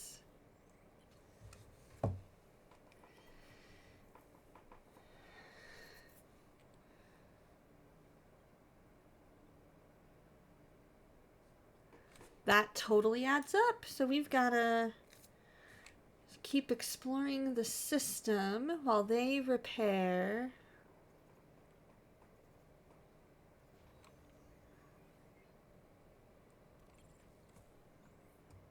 Let's use the tractor beam to get any resources that we can. Only 11 lost. That's fine. I can take that. build menu.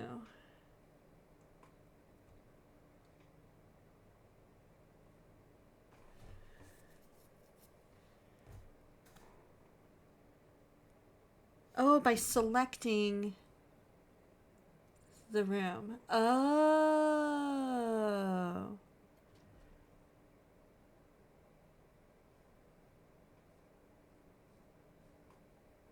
And then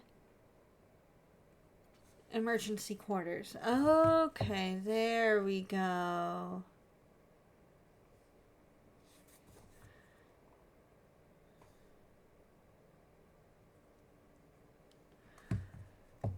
That adds up.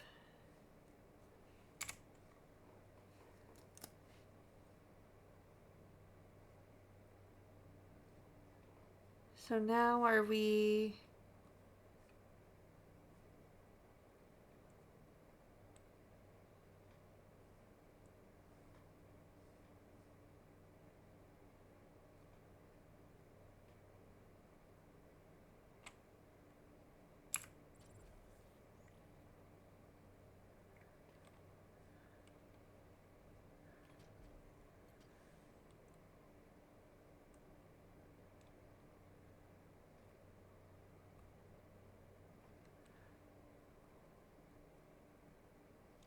There we go.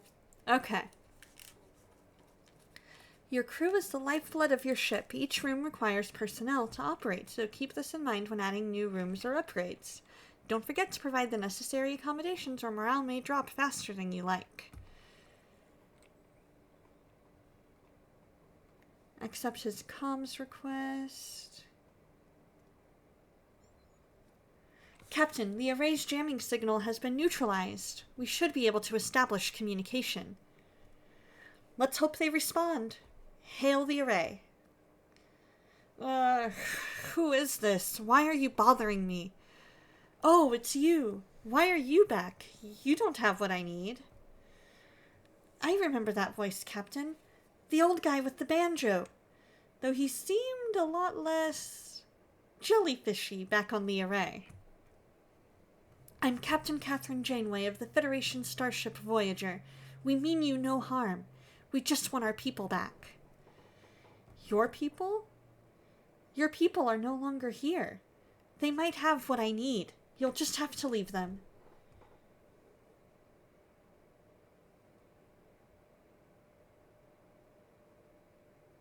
Ooh, let's see. We've got a 50% chance if we appeal to his humanity and say, tell us where they are. I don't like the idea of intimidation. That doesn't feel like Janeway.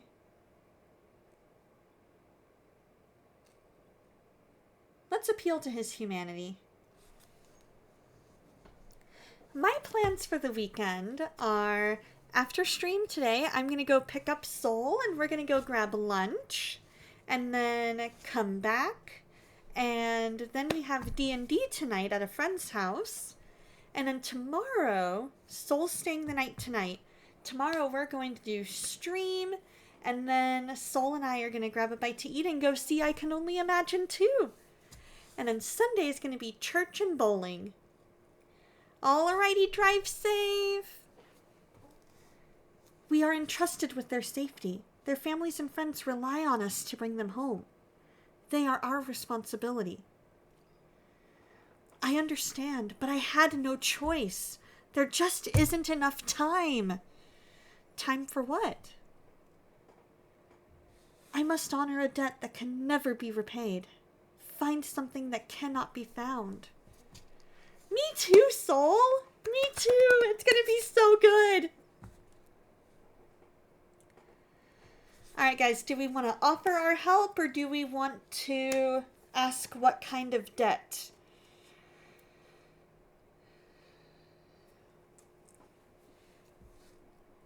I'm leaning towards what kind of debt, because if we offer our help ahead of time, we don't know what kind of help, like if we'd even be able to help at all.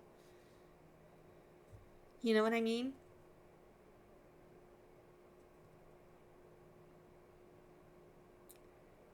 So 1's in chat if you want to offer help. 2's in chat if you want to ask what kind of debt.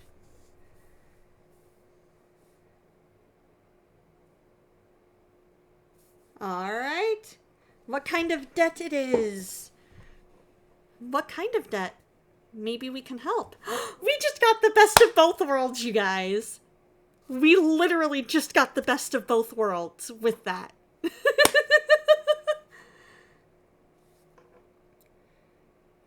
Weren't you listening? It can't be repaid. All I can do is protect them. No, you're stealing my time. Don't you understand? I don't have time. Not enough time. We've been cut off, Captain. Dang it. We haven't gotten any closer to Harry and Torres. You managed to get him to open up a bit. Maybe Starfleet diplomacy isn't so bad after all. Captain, if I may. I have observed that the array has been sending energy pulses towards the 5th planet of the neighboring system ever since our arrival. Given the lack of information regarding our missing crew's location, investigating this planet appears to be the most logical next step. It's the only lead we have. Thoughts, Commander? It seems our paths are intertwined, Captain. Let's use this opportunity to find our people and bring them back. Agreed. Mr. Paris, take the helm again. Let's find our people. Set a course for the 5th planet in the neighboring system. Maximum warp. The sector map shows the entire sector with several star systems. You can either travel directly to another system, or you can scan the system first and select a specific pole to visit. Let's see, which one is the 5th? 5th planet of the neighboring system.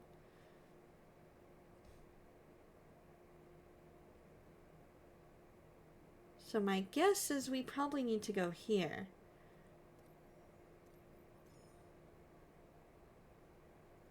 Alright, we're at warp.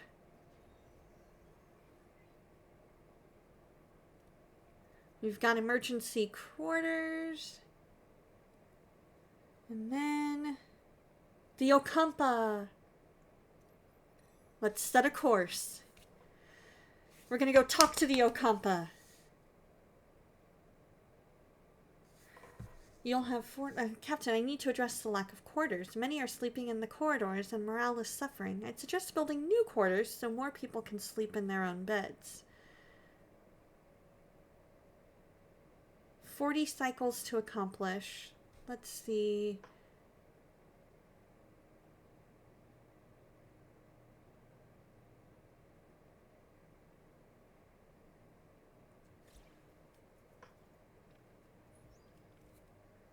Captain, we reached our destination. Orders? All right, sounds good.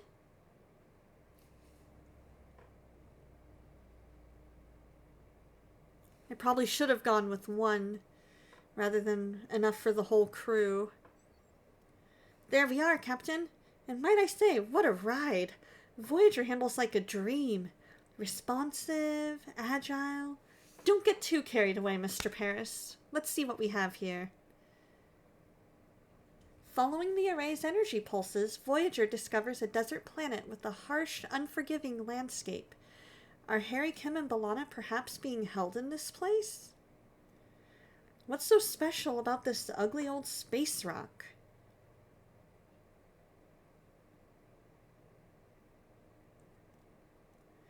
Anything noteworthy about the energy pulses? They are consistently targeting a single location, a barren piece of the desert. I recommend an away team to investigate the area. There's something else. The interval between each pulse has decreased by 0.47 seconds since we left the array. They're getting faster. The entity said he's running out of time, right? Whatever that means, we'd better hurry.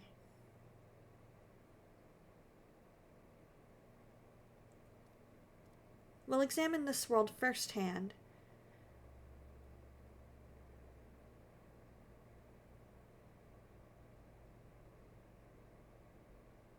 Oh, here come the Kazon! Captain, a small ship is approaching. They're hailing us. On screen. Oh, it's Neelix! A peculiar alien with a mischievous grin greets Voyager from his chaotic vessel. Neither Starfleet nor the Maquis have ever seen such a species before. Perhaps an inhabitant of the Delta Quadrant? Greetings! Looking for something on this dusty old rock? Would we find anything, Mr. Neelix? Never seen a ship like yours. Let me guess. You were whisked away from somewhere else in the galaxy and brought here against your will? Sounds as though you've heard this story before. Thousands of times. Well, hundreds of times. Maybe 50 times. But the caretaker has been bringing ships here for months now. The caretaker? That's what the Ocampa call him. He probably snatched some of your crew, too, right? They're likely down on the planet with the Ocampa. But Captain, it's a tricky place. Dangerous. You could use a guide, but, of course, a guide needs a little, compensation? Sounds fair. Wonderful. To be honest, I've had it rough recently. Those pesky void voles have been nibbling away at my supplies. Some food and water would be most welcome. If you help us find our missing crew, you can have all the food and water you want. It's a deal. Alright, let's get... We've got 68 left.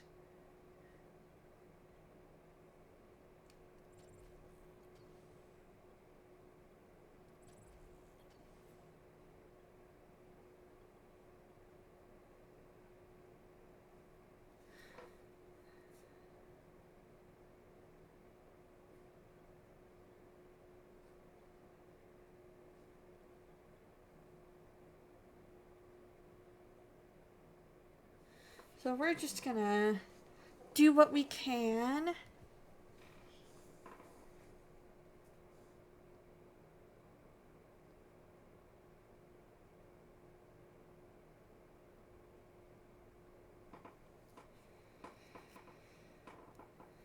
Let's see, if we press X, is that one cycle? Yeah.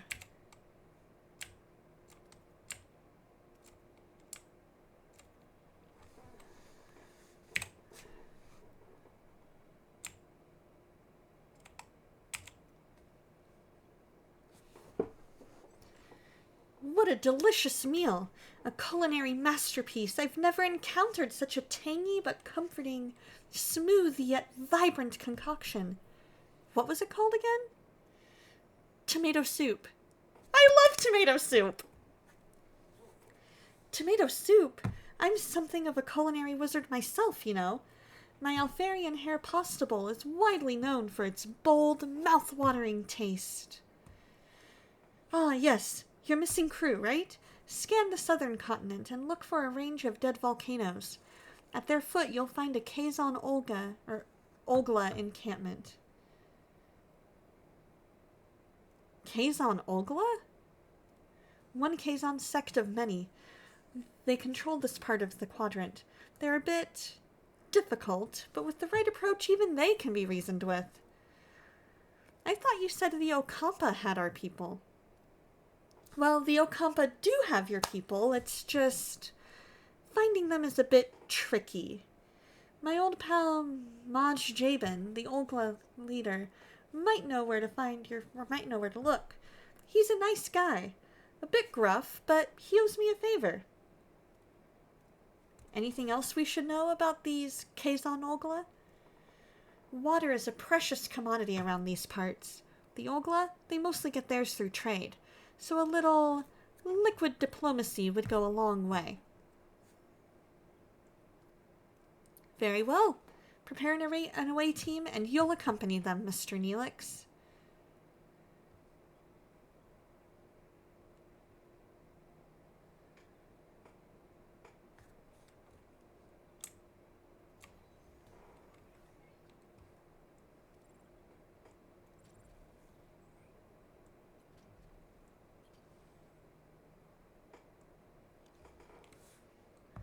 Alright.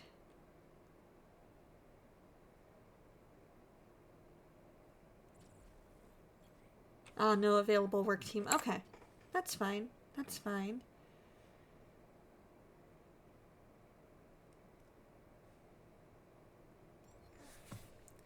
Captain, we reached our destination. Orders? Let's send...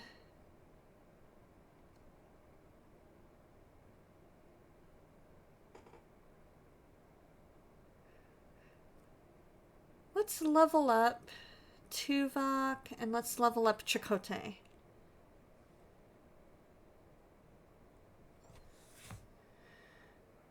The away team materializes in a small valley between the dead volcanoes. The sun burns down on them mercilessly.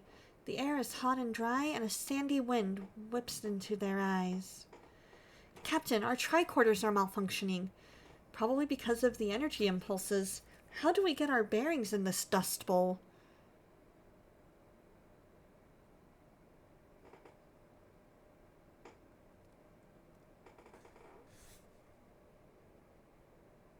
Let's struggle through to a vantage point. See how that goes? The away team pushes forward, battling the strong winds and low visibility. Finally, they emerge onto a ledge with a clearer view of the surrounding area. In the distance, they spot the Kazon Ogla settlement. However, the wind is picking up and a massive sandstorm is approaching from the south. Captain, a sandstorm is heading our way. We need cover, fast.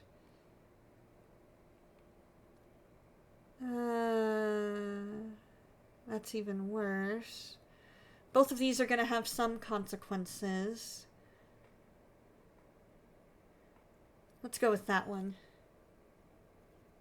Oh no, a failure! Oh no, our first one! The away team is desperately trying to build a shelter, but the strong wind is giving them a hard time. As the storm intensifies, the makeshift one collapses, leaving them exposed to the full force of the sandstorm. After what seems like an eternity, the storm subsides. The away team emerges, bruised and battered, and sets off in the direction of the Kazon Ogla encampment. We've reached the settlement. How should we approach the people?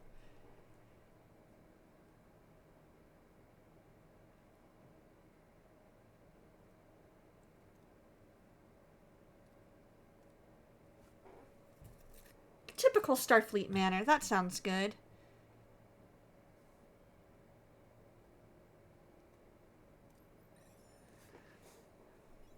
Success! The away team approaches with open hands and peaceful expressions, hoping to convey their good intentions.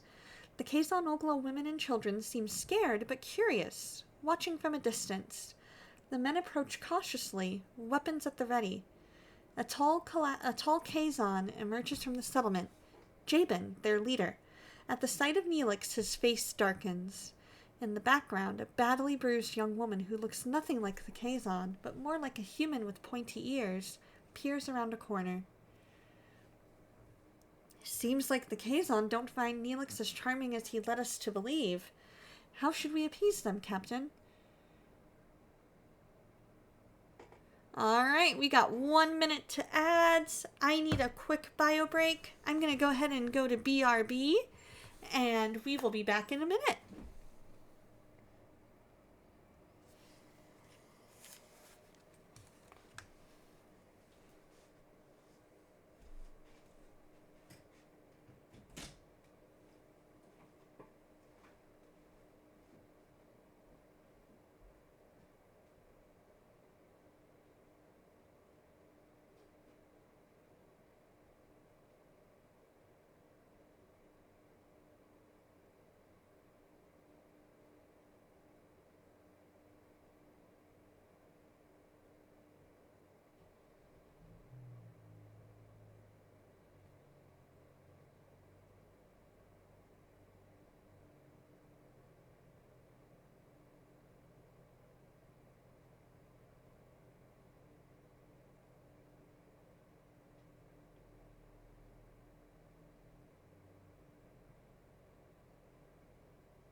Alright, you guys, thank you for waiting through that.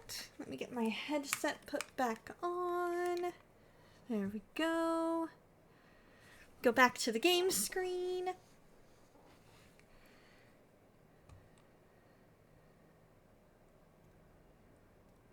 So we can do that.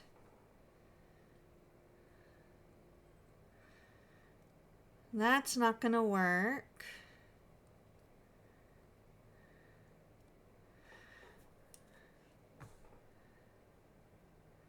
This at least gives us some kind of reward. Even though we have a higher chance of a critical success.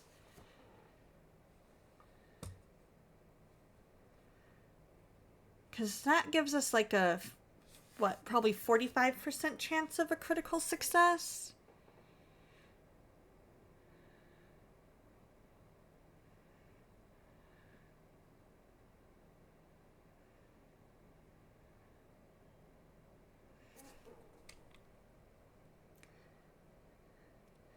I kind of like the more peaceful approach, especially on first contact.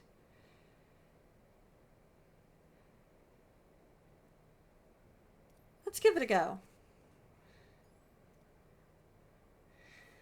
The away team calmly explains their peaceful intentions, emphasizing their desire to find their missing crew. Their diplomatic approach eases the tension, and Jabin explains that the Okampa live underground, their access controlled by the caretaker, who also provides their only source of water. As proof, Jabin points to the bruised woman he is holding as a slave, an Okampa. He explains that she is one of the few who have managed to reach the surface. Suddenly, Neelix grabs a phaser. He points it at Jabin and demands the Okampa woman be freed.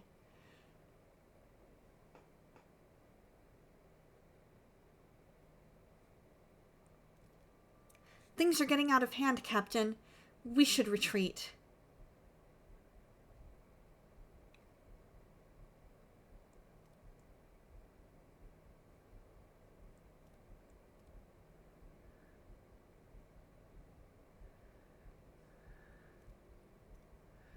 Yeah, we'll go with this one, securing it with phaser fire.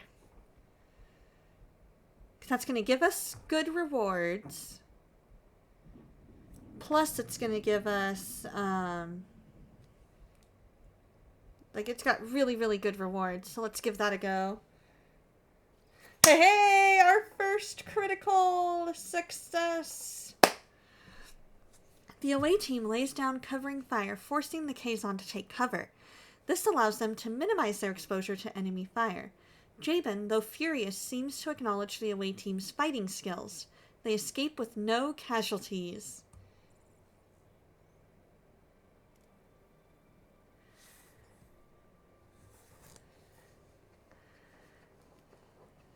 We've got our mission complete. More than gratitude?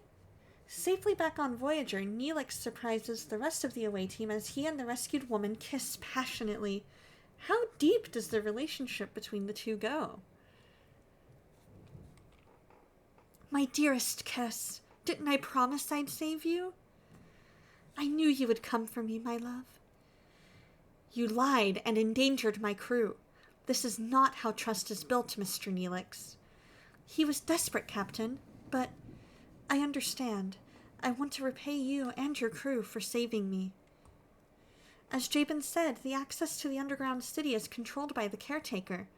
There is a tunnel, but the caretaker sealed it with a security barrier. We may be able to transport through the barrier if it has the slightest breach. A transporter signal amplifier would be necessary. Excellent idea. Kess, can you help us once we've located the breach? Of course. It's the least I can do. I'm grateful. Now. What can you tell us about the caretaker? For generations, he has provided the Okampa with food, water, energy, and protection from the outside world. Any idea why he does it? Or where he came from? No. We have stories and legends about him, but they're just stories and legends.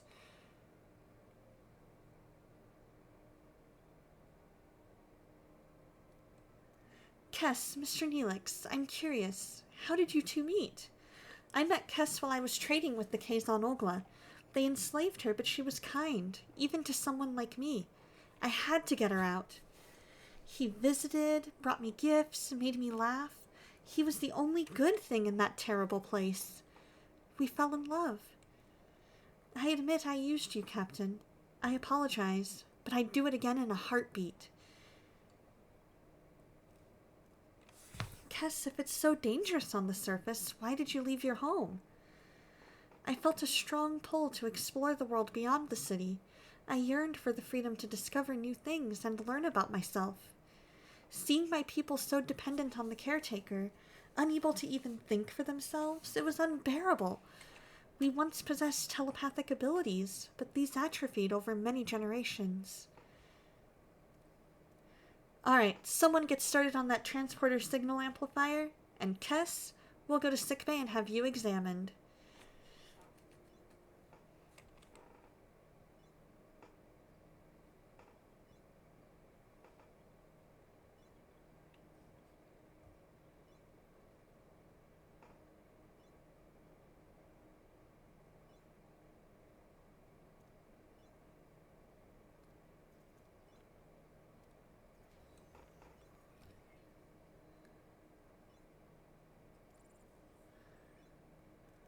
Alright, we've got to repair sickbay.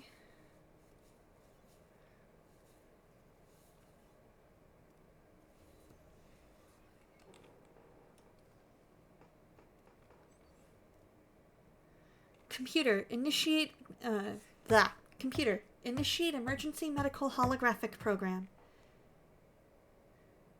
With no other options available, Captain Janeway activates Voyager's emergency medical hologram. A shimmering figure materializes in sickbay, ready to provide critical care. Please state the nature of the medical emergency. Doctor, our chief medical officer is dead. You have to take care of sickbay for now. And this patient, Kess.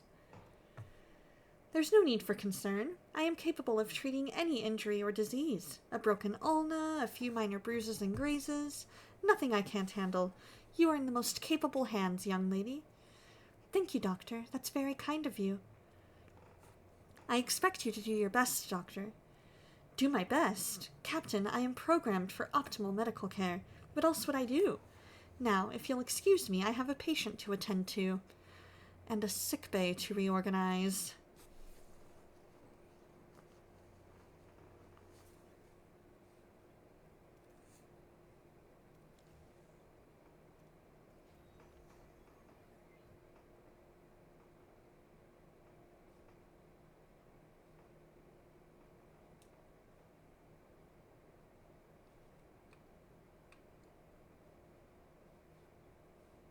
Come on, what are we...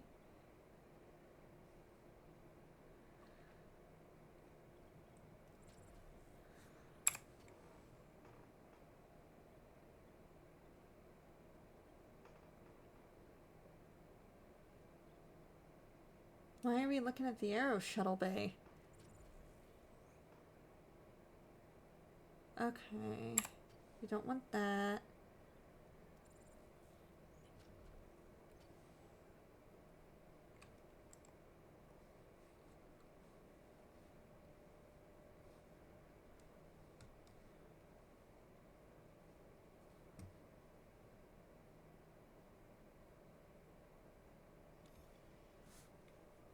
There we go.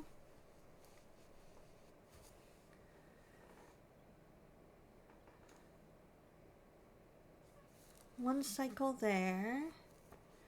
6 cycles for that emergency quarters.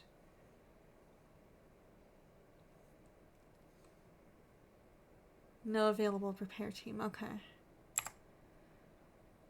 I should have just gone with one.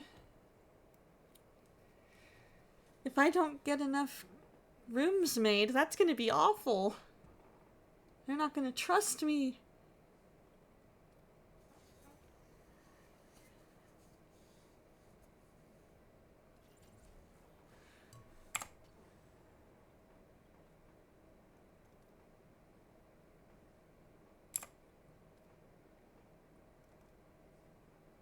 Oh, not enough energy.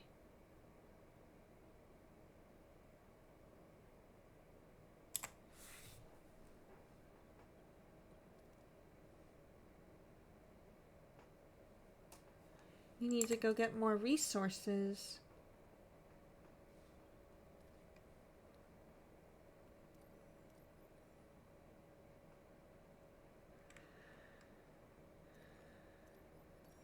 Let's go get more resources. Hey, how's it going, Spawn?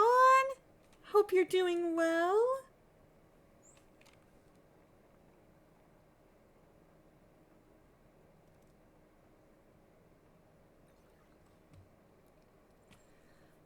Alright. Do we...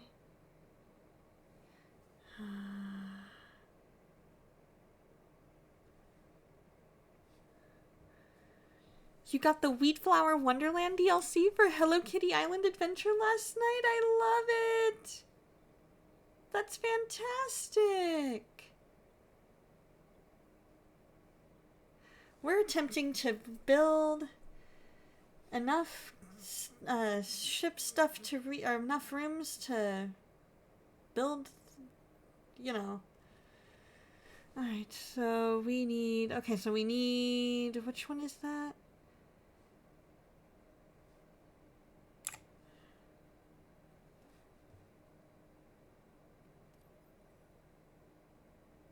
Alright.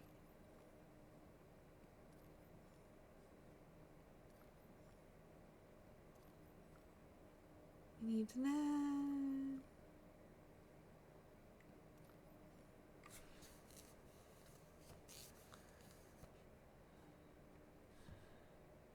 Oh, that's tritanium. We need more tritanium.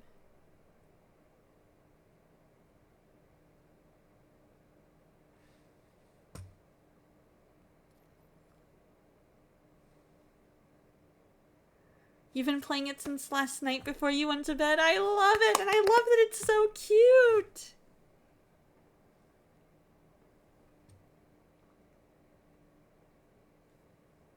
We have absolutely no tritanium.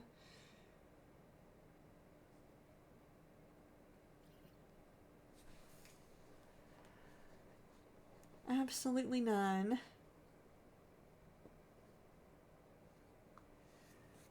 UIRL unicorn wiggling for no reason. I love it. Now, the question is, where do we find any tritanium?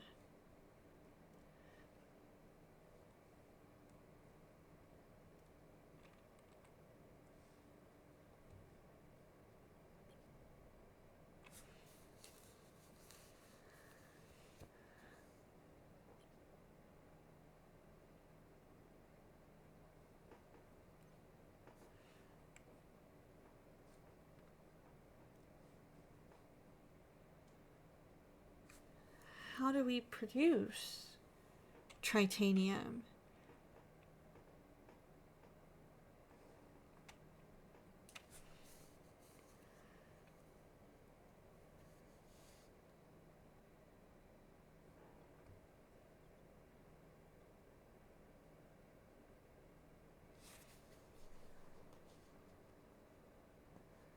That is the question of the hour. You've helped Koji Miun, a character in the DLC, with a bunch of requests. Aw, that's a cute name.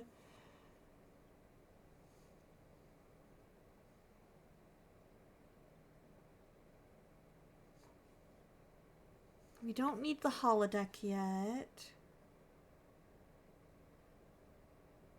No life support.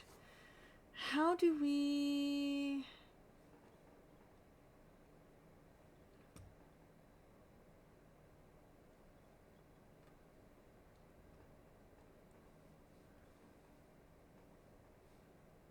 This is a transporter room. Workshop.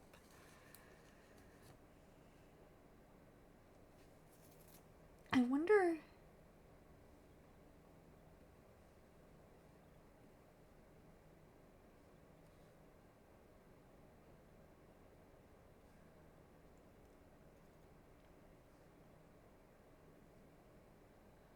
Why is it saying that we...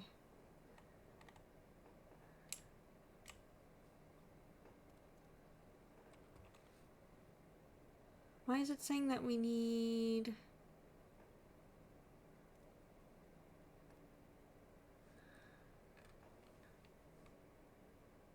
7 energy? We've got plenty of energy.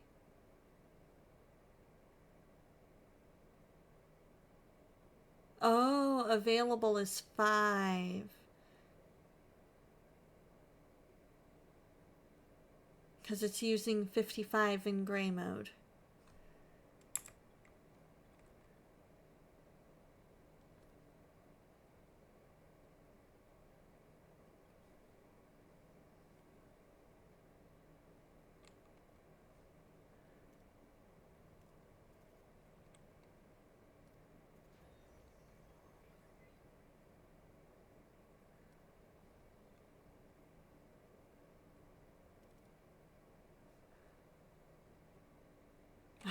Now we've got 3 energy. Okay. I don't understand.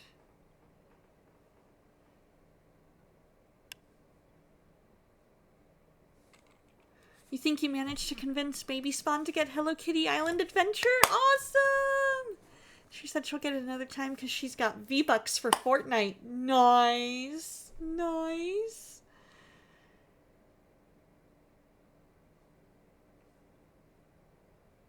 Is there anything at all that'll lead to getting more energy?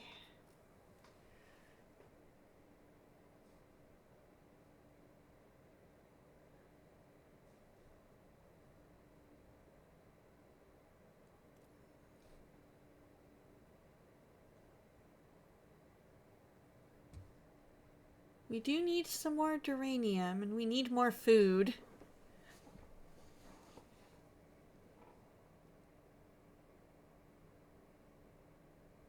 I guess let's set a course for that planet.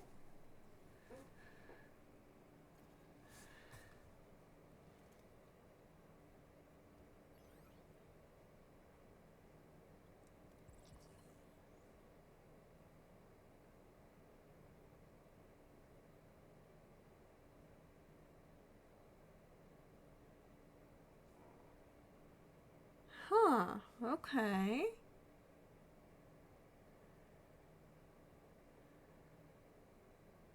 "30 cycles to complete the task." We can do that. An additional cargo bay. Cargo bays tend to be down here.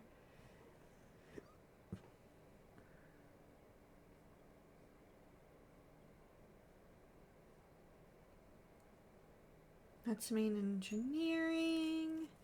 Shuttle bay.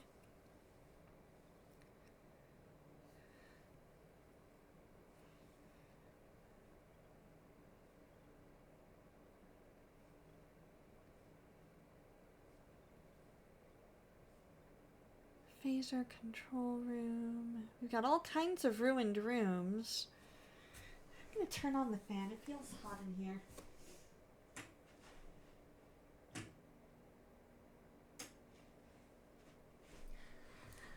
There we go. Shield generator. We've got some ruined rooms. I just need more tritanium.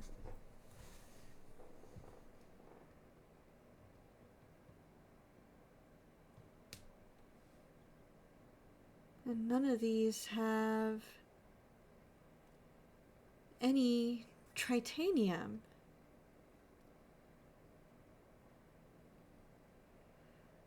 That is interesting.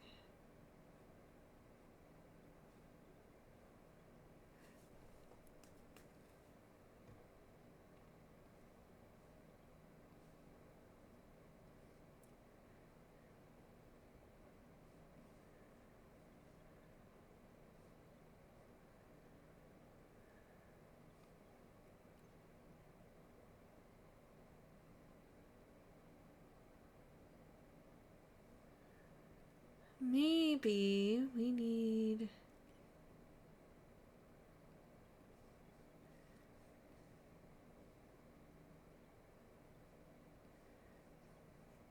to go to engineering. We cannot afford it to be in gray mode.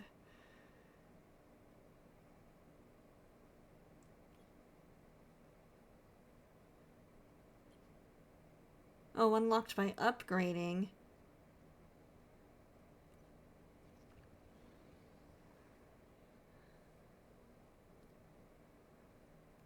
We need titanium and dilithium to upgrade. But I don't know where to find it.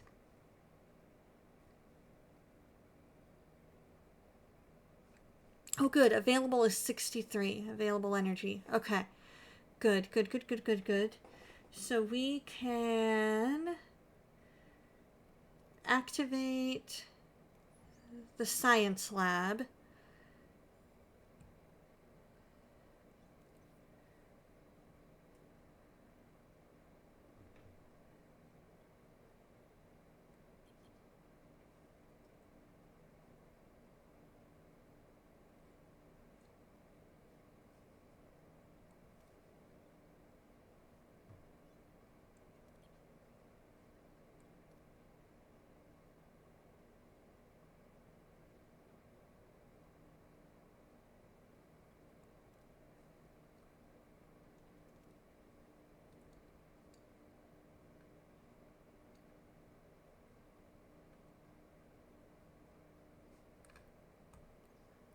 Let's have Tuvok do it.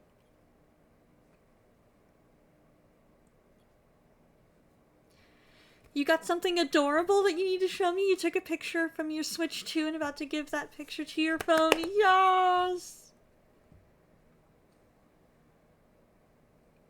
Okay, so we've got that. Now, let's take a look here. Oh, darn, I keep forgetting I need more trilithium.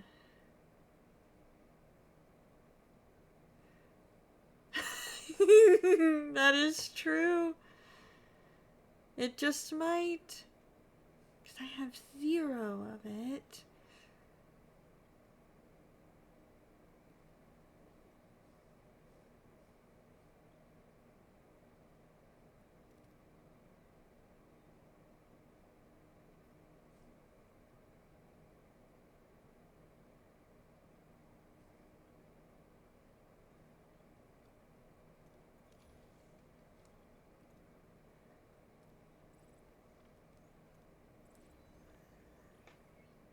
Okay.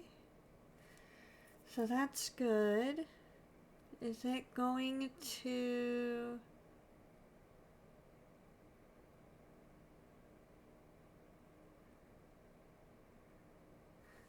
Nice! Let me take a look.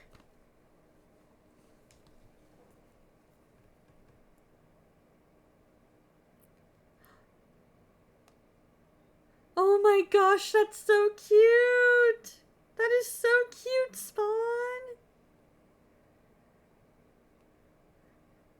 And your little Fall Guys character. Hey, how's it going, Bee? Hope you're doing well.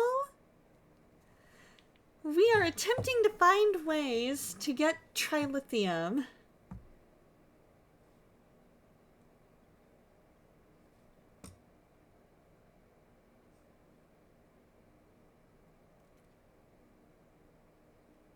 And we can't figure it out.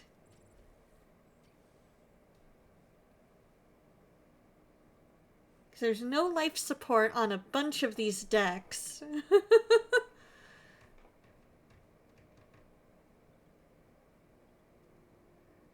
Although...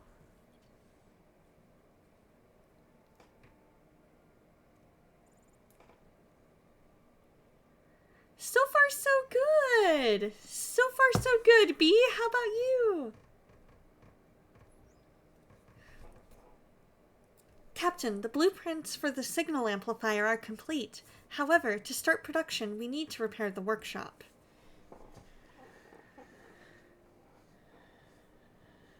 Alright, so I need... next to... It was next up, it was up here, okay. Do we have a repair team? Yes, okay.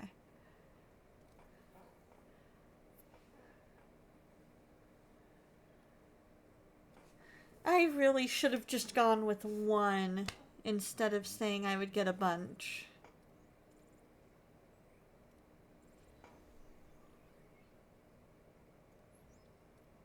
Workshop repaired, Captain. We can start production of the signal amplifier.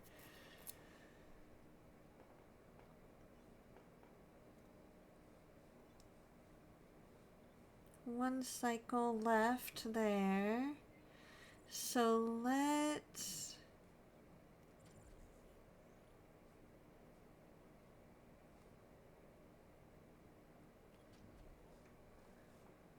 Engineering office, cargo bay. Here we go.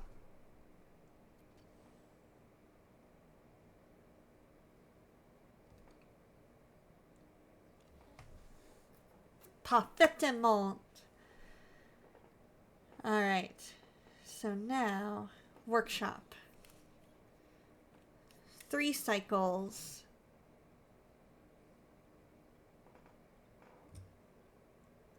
So we at least have that. The signal amplifier has been completed and is ready for use, Captain. It would be wise to make haste back to Okampa. Next quest is locked until you do one of the main stories quests on Hello Kitty. Aww. Way to go!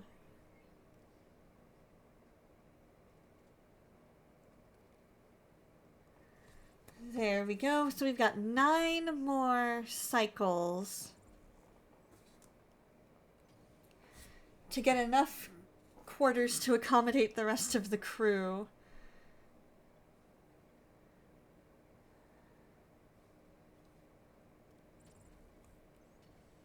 There we go. So we can at least get 2 going. And then let's go to Okampa. So what are you up to today, Bee? Let's send an away team. We've got Kiss. You have no clue what's happening, but just gonna smile and nod, right? I feel that, because it's one of those things where I'm like, I have no idea how I'm gonna make trilithium. So we are basically going through the pilot episode of Star Trek Voyager and having to essentially figure out how are we going to make this work. And every decision that we make affects morale, because we are essentially Captain Janeway. Upon materializing near the tunnel, a group of Kazon is already there, tinkering with the security barrier in frustration. As soon as they notice the away team, they flinch in fear and back off a bit. "Watch out!" shouts one of them. The foreign warriors are back." "Captain, the Kazons seem hesitant, almost fearful. What are our orders?"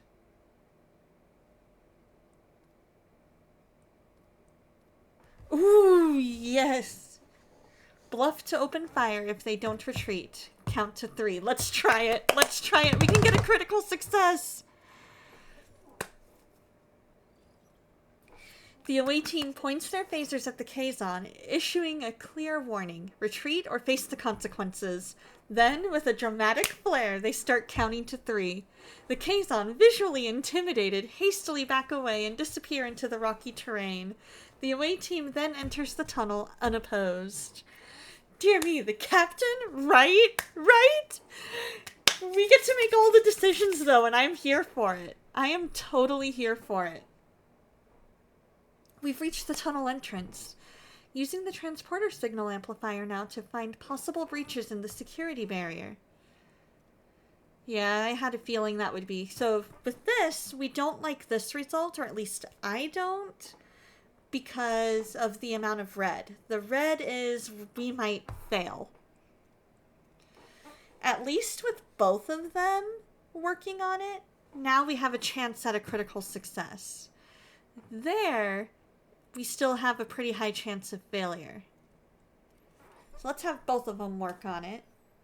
I'm good with that. I'm good with that. You're too tempted by pushing buttons to be in charge, right?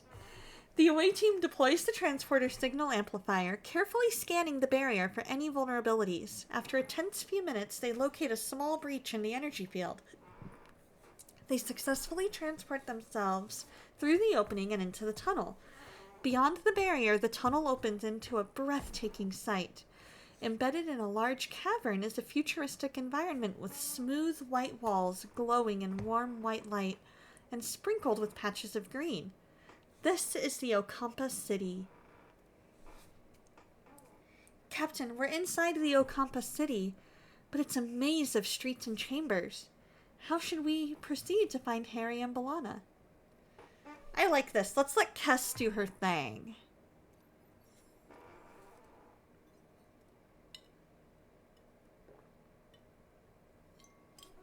Ooh, you found a treasure chest? Nice! Ooh, what's this one do? Distant explosion. That would be me. Oh my gosh, you guys. So when I was a kid, we went to Las Vegas, and there was Star Trek The Experience. So it took place on the Enterprise D, and essentially you were, having to escape from the Klingons. You were guests aboard the Enterprise D, the Klingons open fire, and you have to escape. And so we get to the shuttlecraft. I sit down, and I'm sitting next to the wall, and there's a console. So I just start pressing buttons like any kid would do. And we hear a voiceover go, "Captain, you'll need to reprogram the flight plan. We have a button pusher in the second row." And so then we all laugh over that, right? We go through it again, get to the shuttlecraft, and my sister decides, I want to press some buttons too and see what happens. So we get her seated next to the wall with the console again, and she presses a few buttons. And we hear, "Captain, we have a couple people in the front row who could pilot the ship if you need them to." It was fantastic. It was fantastic. I loved it. Kes approaches the group of Ocampa, respectfully asking for assistance in locating the missing Harry and B'Elanna. The Ocampa, touched by her concern, eagerly provide directions to a medical facility. The away team eventually finds their crew members, awake but disoriented, surrounded by strange medical equipment. B'Elanna, wary of the unfamiliar faces, instinctively searches for a weapon, but before any confrontation can occur, the ground starts to shake violently. Isn't it, though? That was one of my favorite memories. A message from Captain Janeway cuts through the joy of the reunion. The caretaker array has apparently repositioned itself and is now firing at the tunnel entrance. We need to get out of here. Lead the team through the collapsing tunnels. I like it. Aw, thank you! The away team quickly navigates the collapsing tunnels. They dodge falling debris and leap over widening chasms, escaping the crumbling ceiling just in time. Soon they reach the exit, the security barrier the only thing standing between them and escape. The tremors are interfering with the signal amplifier's focus, Captain. The connection is constantly being interrupted. We can't beam out like this. Yeah, I had a feeling. Epic failures.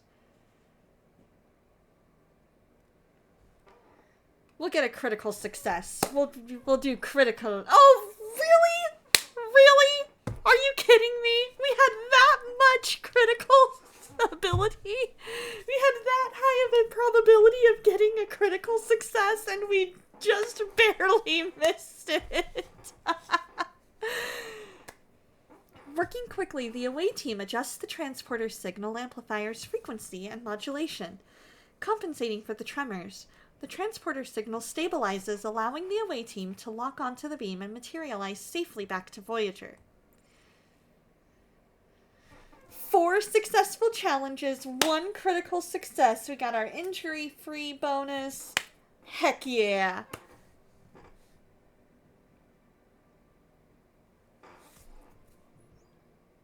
B'Elanna recruited. Oh yeah! Back on Voyager, Harry Kim breathes a sigh of relief while B'Elanna Torres eyes her Starfleet rescuers with suspicion. The Maquis engineer struggles to understand this sudden alliance. Miss Torres, welcome aboard Voyager. I'm Captain Captain Janeway. And Ensign Kim, it's good to have you back in one piece. Reporting for duty, Captain. I didn't think I'd ever see Voyager again. It's good to be back. What the heck is going on here, Chakotay? Since when are we cozying up to Starfleet? It's a long story, B'Elanna. Let's just say we had to compromise to get you back. And we share a common goal, getting back home. Anything you learned on the planet could help us. What can you tell us about the Ocampa? Annoyingly friendly and incredibly naive. They wouldn't last 5 minutes on the surface. Apparently they've been living underground for over 500 generations. That's true. Our ancestors lived on the surface once. Ancient journals tell us the caretaker opened a deep chasm and led us underground. Any idea why? The Ocampa mentioned something called the warming? The day our surface turned into a desert. On that day, the caretaker appeared and built our city. Since then, he has provided for the Ocampa. A debt that can never be repaid. Say again, Lieutenant Tuvok? There is enough evidence for me to form a reasonable hypothesis, Captain. The Ocampa homeworld turned into a desert from one day to the next. The caretaker's immediate arrival seems to be no coincidence. I assume he is responsible for the ecological damage, building the underground city and caring for them. He seems to be trying to make amends.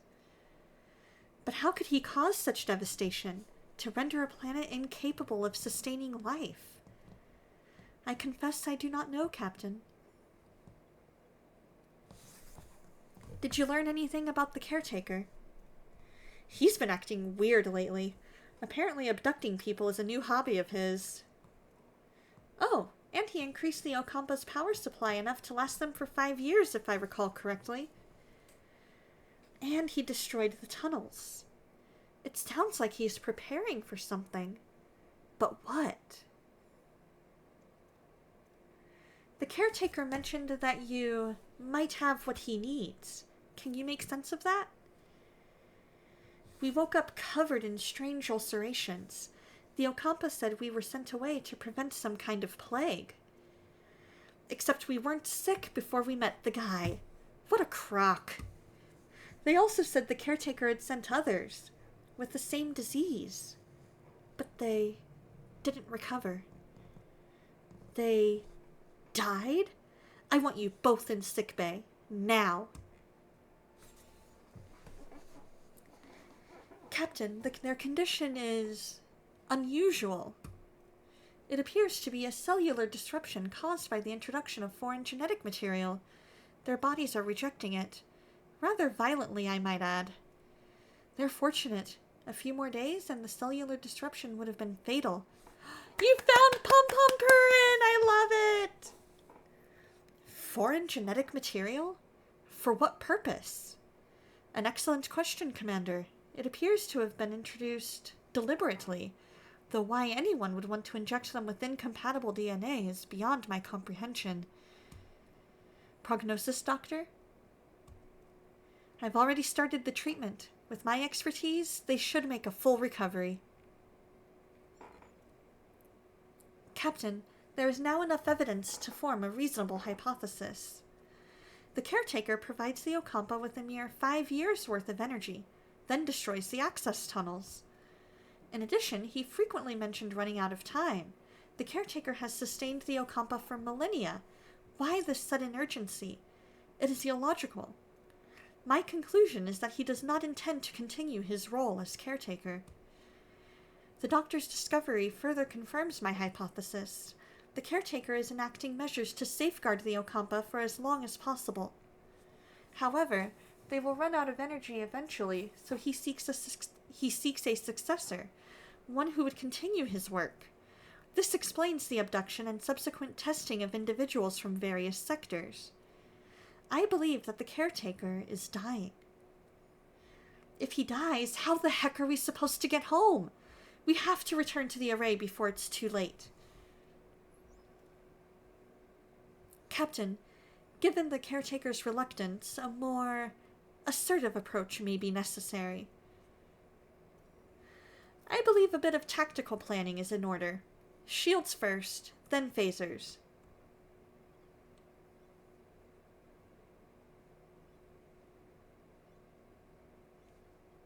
So we've got 2 cycles left, clearing the rooms.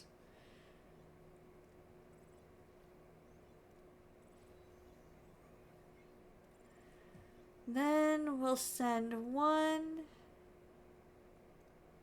team there and 1 team there.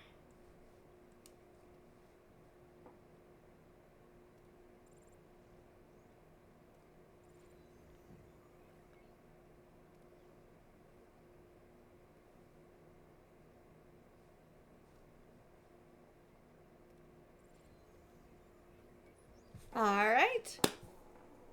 Our offensive and defensive capabilities have been restored, Captain.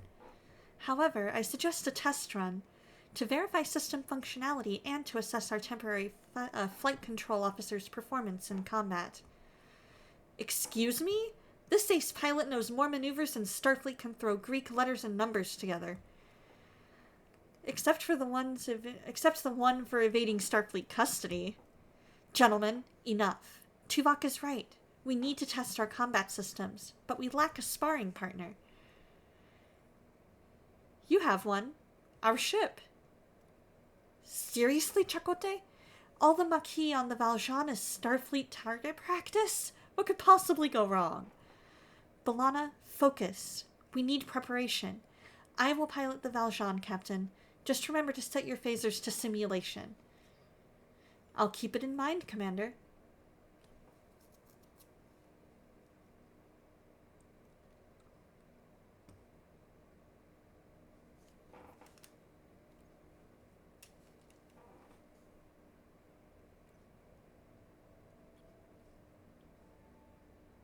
Let's start our combat! And this will probably be the last thing we get time for before I gotta raid out. The Voyager will fight semi-autonomously. Phasers are fired automatically, torpedoes manually. You control the ship by opening the command menu and deciding how to approach the enemy.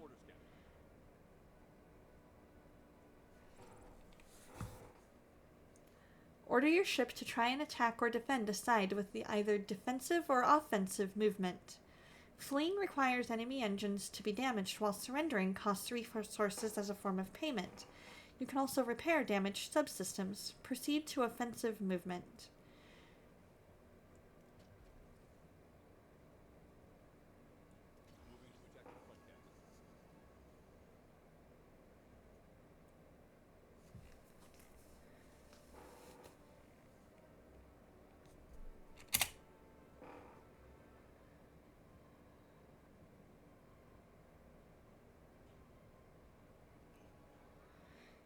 Evasive maneuvers dodges enemy attacks for a limited time, granting a brief window of invulnerability. 26-second cooldown.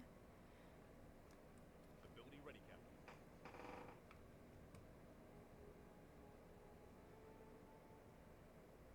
Ability ready, Captain. Ability ready, Captain. Enemy shields destroyed, Captain. Perfect.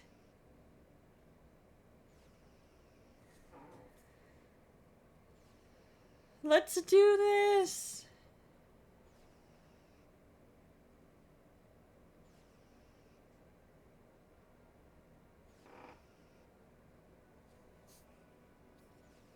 Victory!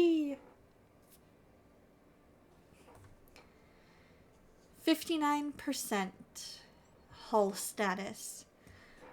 Boom! That's how it's done. Not bad for a temporary guy, huh, Tuvok?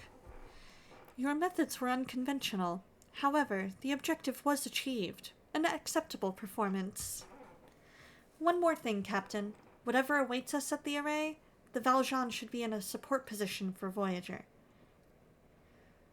Alright, have the transporter room standing by in case your crew needs an emergency beam out.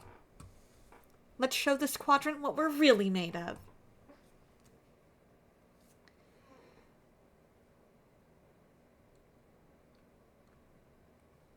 Okay, so we need to go to this sector.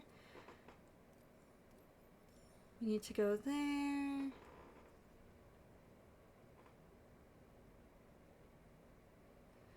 I'm sorry, crew. I tried.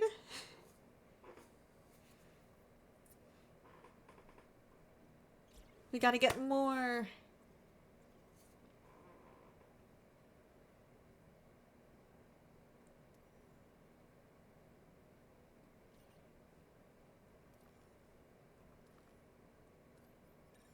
Let's set a course here.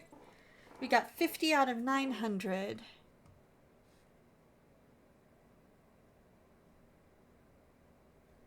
Oh no!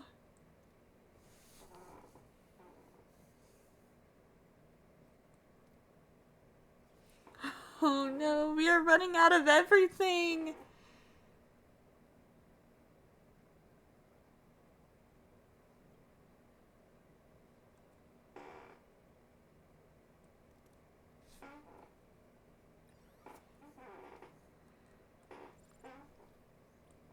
There we go. So far we've only lost one promise, or broken one promise. So that's a good sign. That is a very good sign.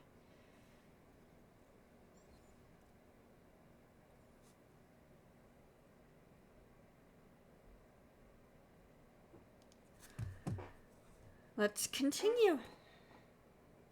We've got just a few more minutes.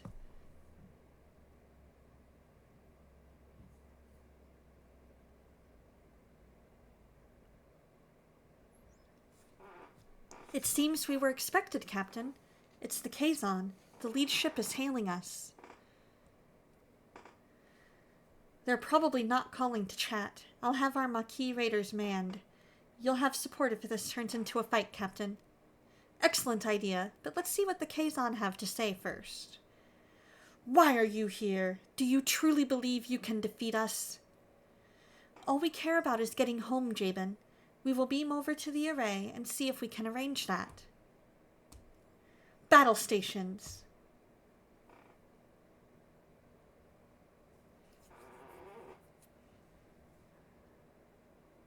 What are your orders, Captain?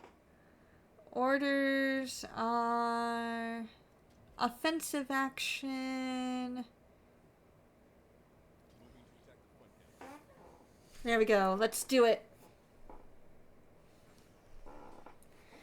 We can do this.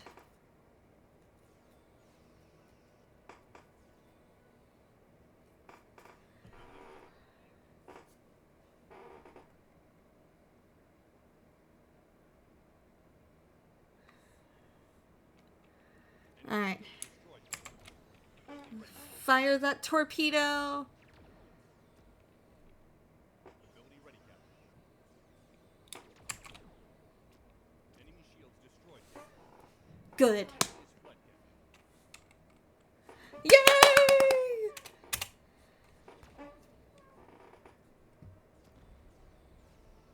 Enemy shields destroyed, Captain. An enemy is fled, Captain. Ability ready, Captain.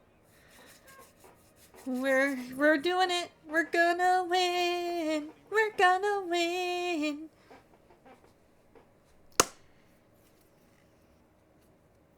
That's how we do it. Destroyed, Captain. Victory! And only down 2% on our hull status.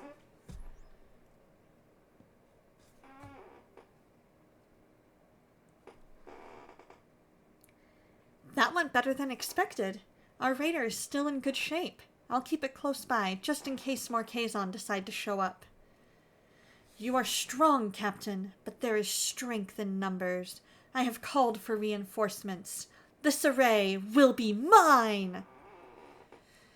Then I guess we don't have much time. Hail the array. Well, aren't you persistent?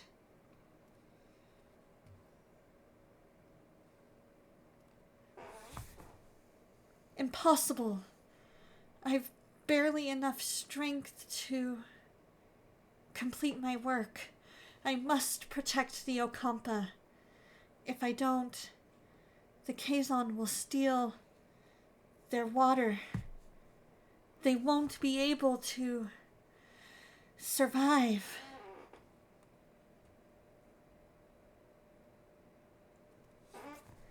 Something you did turned their planet into a desert, didn't it? That was the debt that could never be repaid.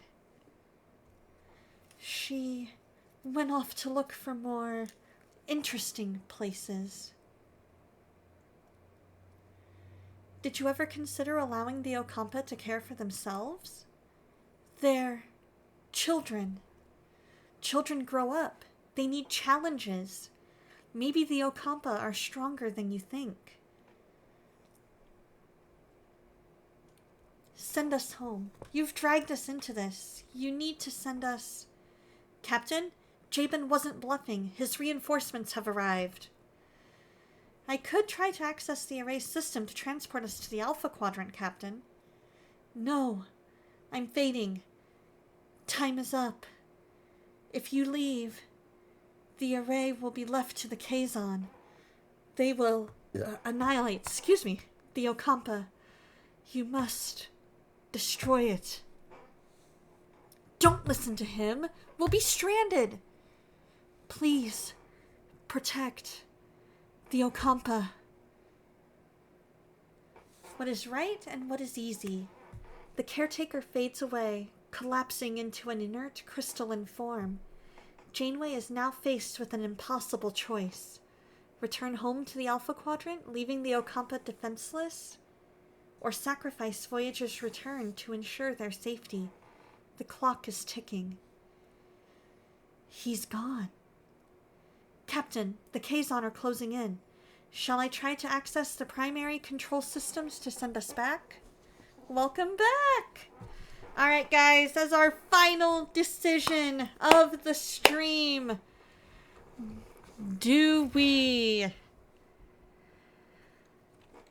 What is our final decision of the day? Destroy the array or back to the Alpha Quadrant? We'll make this a 2-minute poll.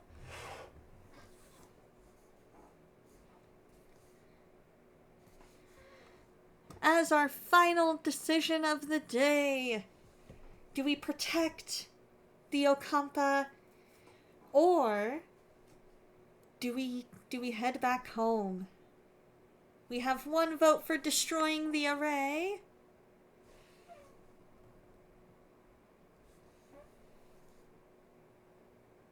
Two votes for destroying the array.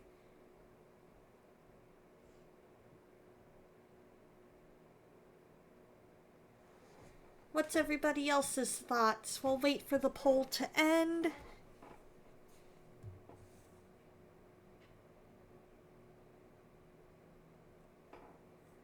Give it 1 more minute.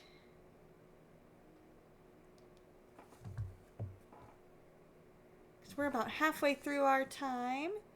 If you have not voted yet, please feel free to vote. And then, once we see how that ends, then we will go ahead and raid out. I don't know about you guys, but I am getting hungry.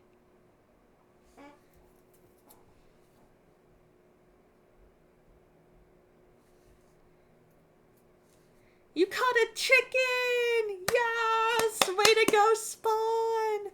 You're getting hungry too, Soul? Well, good news is in 1 hour we can eat. Me too. Are you feeling more fast food or do you feel like a more sit-down place? It's called the Rockadoodler. I love it.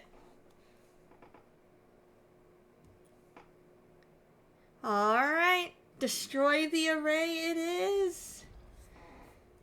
Your choice has consequences. We never asked to be involved, but we are. I won't trade the lives of the Okampa for our convenience. Lieutenant Tuvok, ready the tri-cobalt devices. What are you doing? The array's our only way out of here. You can't. I can, and I will. Tri-cobalt devices ready, Captain. Fire.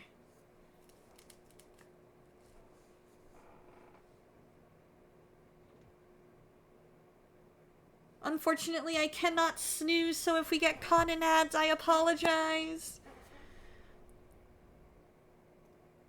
We'll find another way home. I promise. Who do you think you are, making the decision for all of us? It was the right decision, B'Elanna.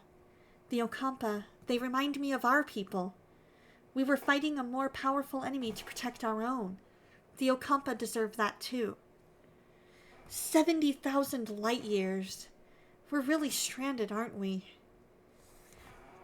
Alright, sounds good, because I'm honestly good with either as well. It just more depends on... Maybe think about some restaurants in the area that you might want to go to. And we'll decide kind of when we get there kind of what style of food we're feeling.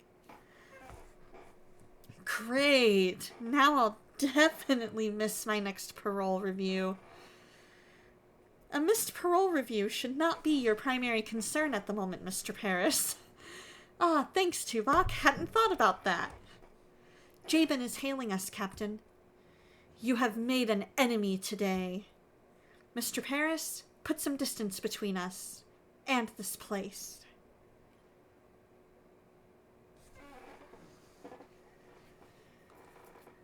Alright. You guys, we've got our autosave. Let's go to the menu. You guys, we've got a 1-minute ad break. Give one more save. And then I need to go to the main menu. We're gonna exit. Go to just chatting. And then let's take a look and see who is online at the moment while you guys are in ads.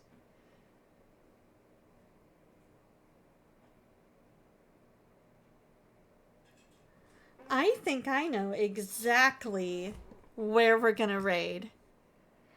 We are going to raid the amazing Doctor. He has gone live for the first time in a while, so let's go and send him some love. We're gonna go raid Save the Lost, our favorite Doctor. Save the Lost. There we go. And if you are a sub, here is your raid message. If you are not a sub, here is your raid message. You accidentally gave Rockadoodler to Peckle. Oh no! Hopefully Rockadoodler is okay. Alright, you guys, we will see you tomorrow. Have a fantastic rest of your day. And always remember, God loves you, and so do I.